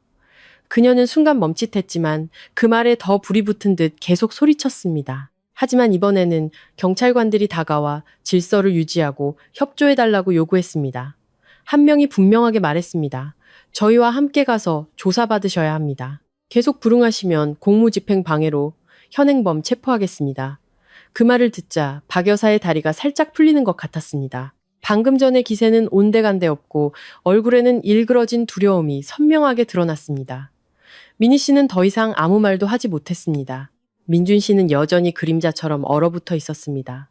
눈은 붉어졌지만 어머니에 대한 안타까움 때문이 아니라 마침내 모든 것이 자신이 그토록 익숙하게 살아왔던 비겁한 침묵의 안전지대를 벗어났다는 것을 깨달았기 때문이었습니다. 예나는 경찰이 들어온 순간부터 제 허리를 꽉 껴안고 온몸을 가늘게 떨고 있었습니다. 저는 아이를 살짝 제 등 뒤로 당기고 한 손을 아이의 어깨 위에 얹었습니다. 다른 손은 아플 정도로 꽉 쥐었지만 놓지 않았습니다. 문 밖으로 끌려나가면서 박 여사는 여전히 고개를 돌려 원망 가득한 눈빛으로 저를 쳐다보며 소리 지르느라 쉰 목소리로 말했습니다. 너 절대로 좋은 꼴 못 볼 거야. 그 말은 저주처럼 제게 날아왔습니다. 하지만 이번에는 피하지 않았습니다. 예전처럼 이를 악물고 참지도 않았죠. 저는 몸을 숙여 아이를 품에 안고 아이의 머리카락에서 나는 샴푸 냄새를 맡으며 고개를 들어 끌려나가는 그녀의 뒷모습을 똑바로 쳐다봤습니다. 제 결말은요. 저는 목소리를 낮췄습니다. 더 이상 분노는 없었고 얼음처럼 차가운 명확함만이 남았습니다. 제 아이를 지키는 거예요. 어머님 결말은 어머님이 직접 선택하신 거고요. 그녀는 문턱에서 순간 멈칫했다가 이내 끌려 나갔습니다. 문이 닫히자 집안은 무거운 침묵에 잠겼습니다. 저는 아이를 더 꽉 껴안고 제 가슴 속에서 빠르게 뛰는 아이의 작은 심장 소리를 들으며 이 순간부터 더 이상 돌아갈 길은 없다는 것을 알았습니다. 박 여사가 끌려나간 후 집안은 더 이상 시끄럽지 않았지만 마치 모든 벽에 나비라도 부어놓은 듯 무거웠습니다. 모든 것이 그대로였습니다.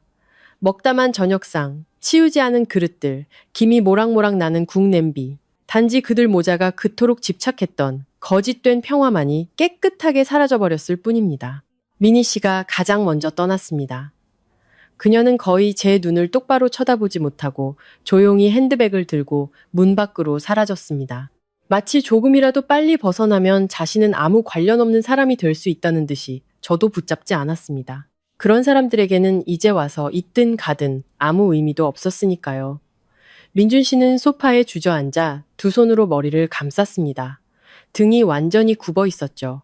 저는 그가 그렇게 무너진 모습을 본 적이 없었지만 이상하게도 마음속에는 조금의 동정심도 잃지 않았습니다. 어떤 붕괴는 너무 늦게 찾아와서 사람들은 안타까움 대신 피로감만 느끼게 되니까요.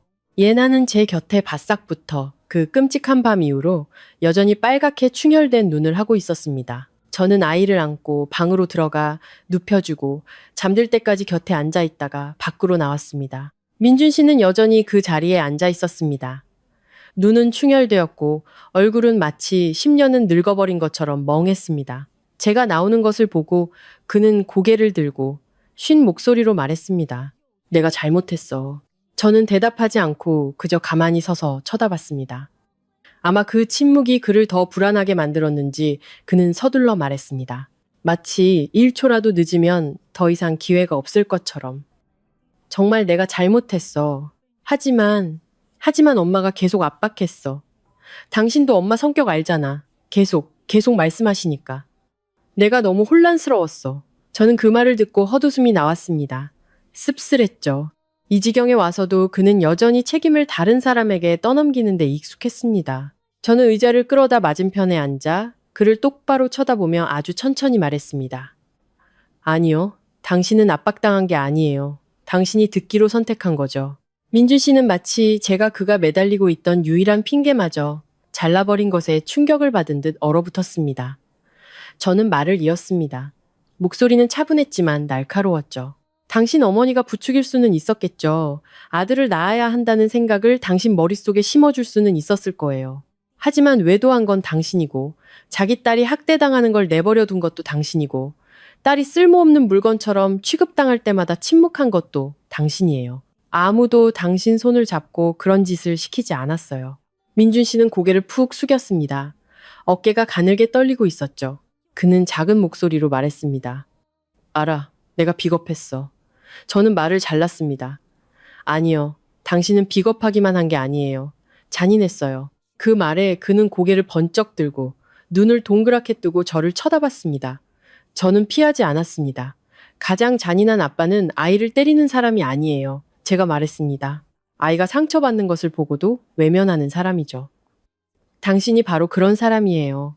저는 일어서서 작은 서재로 들어가 파란색 서류철을 들고 나왔습니다. 저는 그것을 민준 씨 앞 테이블에 내려놓고 그에게 살짝 밀었습니다. 열어봐요. 그의 손이 너무 떨려서 첫 장을 넘기다가 서류 한 장을 바닥에 떨어뜨릴 정도였습니다. 그는 몸을 숙여 그것을 주워들고 한 줄 한 줄 훑어보더니 얼굴이 점점 창백해졌습니다.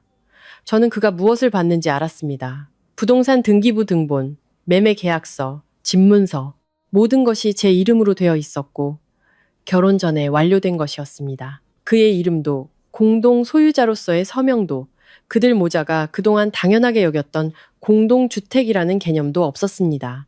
그가 고개를 들었습니다. 입술이 떨리고 있었죠. 이 집이 제가 말을 대신했습니다. 내 이름으로 되어 있어요. 당신과 결혼하기 전에 산 집이에요. 저는 다른 은행 거래 내역서를 꺼내 그 옆에 놓았습니다. 그리고 이건 내 개인 통장이에요. 남은 저축은 이미 오래전에 모든 공동지출에서 분리해놨어요. 당신이 의지할 수 있다고 생각했던 건 이제 아무것도 없어요. 민준 씨는 눈앞에 두 서류 뭉치를 뚫어지게 쳐다봤습니다. 얼굴은 피를 모두 뽑아낸 사람처럼 새하얗게 질려 있었죠. 한참 후에야 그는 간신히 말을 꺼냈습니다. 나 정말 아무것도 없는 거야? 저는 한때 제 남편이었던 남자를 보며 짧게 대답했습니다. 있어요. 그는 마지막 희망이라도 붙잡는 듯 고개를 들었습니다. 저는 말을 이었습니다. 한 글자 한 글자가 얼음처럼 차가웠죠. 당신이 치러야 할 대가. 말을 마치고 저는 핸드백에서 다른 서류 뭉치를 꺼내 그의 앞에 놓았습니다. 이번에는 그가 채 집어들기도 전에 눈으로 바로 알아차렸습니다. 이혼 서류. 저는 펜을 그의 쪽으로 밀었습니다. 서명해요. 더 이상 끌지 말고. 민준 씨는 서류를 오랫동안 쳐다봤습니다. 너무 오래 쳐다봐서 그가 또다시 익숙한 침묵과 회피의 가면을 쓸 것이라고 생각했습니다. 하지만 그는 결국 펜을 집어들었습니다. 손이 부들부들 떨리고 있었죠. 예나는 어떻게? 그가 물었습니다. 목소리는 애처로울 정도로 작았습니다. 제 마음은 완전히 차갑게 식었습니다. 이 지경에 와서도 그가 감히 아이의 이름을 입에 올릴 자격이 있다고 생각하는 걸까? 저는 그가 더 말하지 못하게 막았습니다. 당신은 아들을 구하러 갔던 그날 이미 예나를 버렸어요. 그 말에 그의 손이 종이 위에서 멈칫했습니다. 저는 그의 눈을 똑바로 쳐다봤습니다. 눈도 깜빡이지 않았죠. 마치 이 이야기에서 아직 아빠로서의 권리가 남아있는 것처럼 묻지 마세요. 아빠는 단순히 혈통의 절반을 제공하고 원할 때만 인정하는 사람이 아니에요. 아빠는 자기 아이를 지키기 위해 나서야 하는 사람이고 당신은 그 역할을 해내지 못했어요. 민준 씨는 고개를 푹 숙였습니다. 눈물 한 방울이 서류 가장자리에 떨어져 번졌습니다. 하지만 저는 더 이상 마음이 약해지지 않았습니다. 그의 눈물은 제 딸이 계집에 갇혔던 그 하룻밤을 바꿀 수 없었고 떨리는 목소리로 돈을 구걸하던 전화들을 지울 수 없었으며 제가 조금만 더 참으면 가정이 평화로워질 것이라고 어리석게 믿었던 세월을 되돌릴 수도 없었습니다. 마침내 그는 펜으로 서명했습니다. 글씨는 빗들고 떨렸지만 모든 것을 끝내기에는 충분히 명확했습니다. 저는 서류를 집어들어 한번 훑어보고 다시 서류철에 넣었습니다. 그 방에서는 더 이상 아무도 말을 하지 않았습니다. 다툼도 원망도 되돌릴 기회도 없었습니다. 오직 모든 것을 잃은 듯 주저앉은 한 남자와 자신이 그토록 인내심으로 지키려 했던 결혼 생활의 폐허 속에서 등을 꼿꼿이 편 저 한 여자만이 남아 있었습니다. 마른 잉크 자국 하나가 모든 것을 끝냈습니다. 그 모든 일이 있은 후 저와 예나는 그 집에 더 이상 오래 머물지 않았습니다. 서류상으로는 여전히 제 집이었습니다. 하지만 어떤 장소는 비록 내가 당당하게 걸을 권리가 있다 해도 모든 벽에 너무나 많은 울음소리, 너무나 많은 냉기, 그리고 너무나 많은 상처가 배어 있으면 단 하루도 더 머물고 싶지 않게 됩니다. 저는 아이를 데리고 도시 반대편에 있는 더 작은 아파트로 이사했습니다. 예전 집만큼 넓지도 화려하지도 않았지만 깨끗하고 조용했으며 가장 중요한 것은 오직 우리 모녀 둘만 있는 공간이라는 점이었습니다. 더 이상 감시하는 눈초리도 잔소리도 침실 문을 나설 때조차 조심해야 했던 불안감도 없었습니다. 처음 며칠 동안 우리 모녀의 삶은 쉽다고 할 수 없었습니다. 낮에는 여전히 출근했고 저녁에는 아이를 돌보고 서류를 처리하고 절차를 밟고 그리고 감당하기 힘든 시간을 겪은 아이의 마음을 안정시키는 일까지 해야 했습니다. 어떤 밤에는 예나가 자다가 갑자기 깜짝 놀라 일어나 저를 꽉 껴안고 공포에 질려 얼굴이 창백해지기도 했습니다. 한 번은 길에서 개 짖는 소리가 들려오자 아이는 즉시 몸을 웅크리고 제 품으로 파고들었습니다. 두 손으로 저를 너무 세게 붙잡아서 아플 정도였죠. 저는 그저 아이를 꽉 껴안고 등을 쓰다듬으며 속삭일 수밖에 없었습니다. 괜찮아. 이제 괜찮아. 아가. 그럴 때마다 마치 누가 칼로 베는 듯한 통증이 느껴졌습니다. 저는 그 두려움이 이유 없는 악몽 때문이 아니라는 것을 알았기 때문입니다. 그것은 실제했고 실제로 일어났으며 바로 제가 그것을 너무 오랫동안 방치했던 것입니다. 다행히도 시간과 평화 그리고 진정한 안정감이 점차 제 아이를 원래의 모습으로 되돌려 주었습니다. 조금씩 예나는 더 깊이 잠들기 시작했습니다. 더 이상 작은 소리에도 예전처럼 놀라지 않았습니다. 아침에는 스스로 식탁에 앉아 밥을 먹었습니다. 더 이상 숟가락을 들고 어른들의 눈치를 살피는 모습은 없었습니다. 학교에서 돌아오면 이야기도 더 많이 하기 시작했습니다. 때로는 새로 그린 그림이나 수업 시간에 배운 노래를 제잘거리며 자랑하기도 했습니다. 그 변화들은 작았지만 제게는 마치 갈라진 마음의 틈으로 따뜻한 물이 흘러드는 것 같았습니다. 어느 주말 저녁, 식사를 마친 후 저는 침대에서 옷을 개고 있었고 예나는 옆으로 누워 턱을 꽉 채 저를 보고 있었습니다. 방 안의 노란 조명은 부드러웠고 창밖으로는 멀리서 들려오는 차 소리가 들렸습니다. 모든 것이 이상할 정도로 평화로웠죠. 아이는 한참 동안 조용히 있다가 갑자기 물었습니다. 엄마, 할머니는 왜 나를 미워했어요? 옷을 개던 제 손이 순간 멈칫했습니다. 단 한마디 질문에 목이 꽉 매는 것을 느꼈습니다. 언젠가 아이가 이 질문을 할 것이라는 것을 알고 있었습니다. 저도 여러 번 어떻게 대답해야 아이가 자신을 탓하지 않을까 고민했었습니다. 하지만 막상 그 순간이 닥치자 여전히 가슴이 찢어질 듯 아팠습니다. 저는 아이를 돌아봤습니다. 예나의 얼굴은 아주 진지했고 맑은 눈동자에는 어린아이가 가져서는 안 될 슬픔이 어렴풋이 비쳤습니다. 저는 옷더미를 옆으로 치우고 아이를 가까이 끌어당겨 머리를 부드럽게 쓰다듬었습니다. 저는 몇 초간 침묵하며 아이가 이해할 수 있으면서도 상처로 남지 않을 말을 찾으려 애썼습니다. 그리고 저는 작게 말했습니다. 그건 네가 나빠서가 아니라 어른들이 틀렸기 때문이야. 예나는 눈을 깜빡이며 저를 쳐다봤습니다. 저는 아주 부드럽게 미소 지으며 최대한 따뜻한 목소리로 말했습니다. 예나는 아무 잘못 없어. 우리 딸은 착하고 좋은 아이고 그냥 어린아이일 뿐이야. 어떤 어른들은 마음속에 잘못된 생각을 가지고 있어. 그리고 그 잘못된 생각 때문에 못되게 굴기도 해. 하지만 그건 그 사람들 잘못이지 내 잘못이 아니야. 아이는 조용히 듣고 있다가 천천히 제 품으로 더 파고들었습니다. 저는 아이를 안고 그 작은 온기를 느끼며 마음이 아프면서도 한편으로는 가벼워지는 것을 느꼈습니다. 바로 그런 순간들이 제가 가장 후회하는 것이 무엇인지 깨닫게 했습니다. 실패한 결혼 생활도, 잃어버린 돈도, 시댁에서 들었던 막말도 아니었습니다. 제가 가장 아팠던 것은 내가 좀 더 일찍 강해졌더라면 하는 생각이었습니다. 인내라는 두 글자를 덜 믿었더라면, 아이를 위해 가정을 온전하게 지켜야 한다고 스스로를 설득하는 것을 멈췄더라면, 그러다가 정작 어떤 가정은 껍데기만 남았고 그 안은 더 이상 안식처가 아니라 지키고 싶었던 바로 그 아이에게 상처를 주는 공간이 되었다는 사실을 잊고 말았습니다. 저는 가정을 지키는 것이 옳다고 생각했었습니다. 저는 아이에게 아빠와 엄마가 모두 있어야 하고 할머니, 할아버지가 있어야 하며 모든 역할이 갖춰진 집에서 자라야 평범하게 클 수 있다고 믿었습니다. 하지만 저는 아주 중요한 한 가지를 잊고 있었습니다.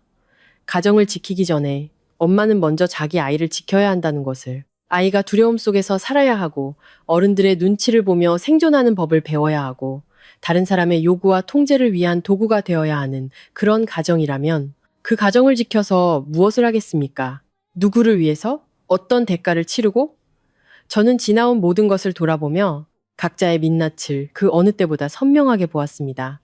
남아선호 사상에 찌들어 친손녀를 학대할 준비가 되어 있던 독재적인 시어머니, 어머니의 세뇌를 방치하고 외도와 배신에 빠져들었으며 결국에는 친딸의 눈물 앞에서 침묵했던 유약한 남편, 그리고 그 모든 어둠의 한가운데서 도구로 전락해버린 아주 작은 아이.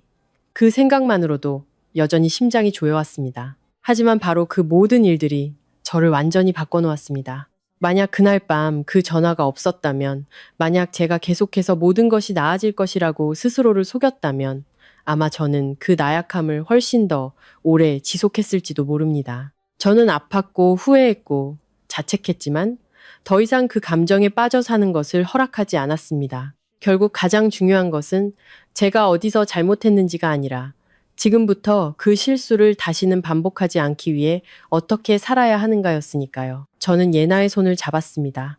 작고 부드러운 손이 제 손바닥 안에 쏙 들어왔습니다. 저는 아이를 보며 작지만 한 글자 한 글자 분명하게 말했습니다. 이제부터 엄마가 다시는 누가 너를 무섭게 만들지 못하게 할게. 아이는 저를 올려다보며 아주 작게 고개를 끄덕였습니다. 마치 아직 어리지만 그 약속이 어떤 의미인지 이해하는 것처럼. 저는 몸을 숙여 아이의 이마에 입을 맞추고 우리 모녀의 이불을 덮어준 뒤 불을 껐습니다. 그날 밤, 오직 우리 모녀 둘만 있는 작은 방에서 저는 아이의 숨소리가 점차 고르게 변하는 것을 들으며 마음이 가라앉는 것을 느꼈습니다. 저는 미소를 지었습니다. 누군가를 이겨서도 아니고 다른 사람이 대가를 치르는 것을 보고 통쾌해서도 아니었습니다.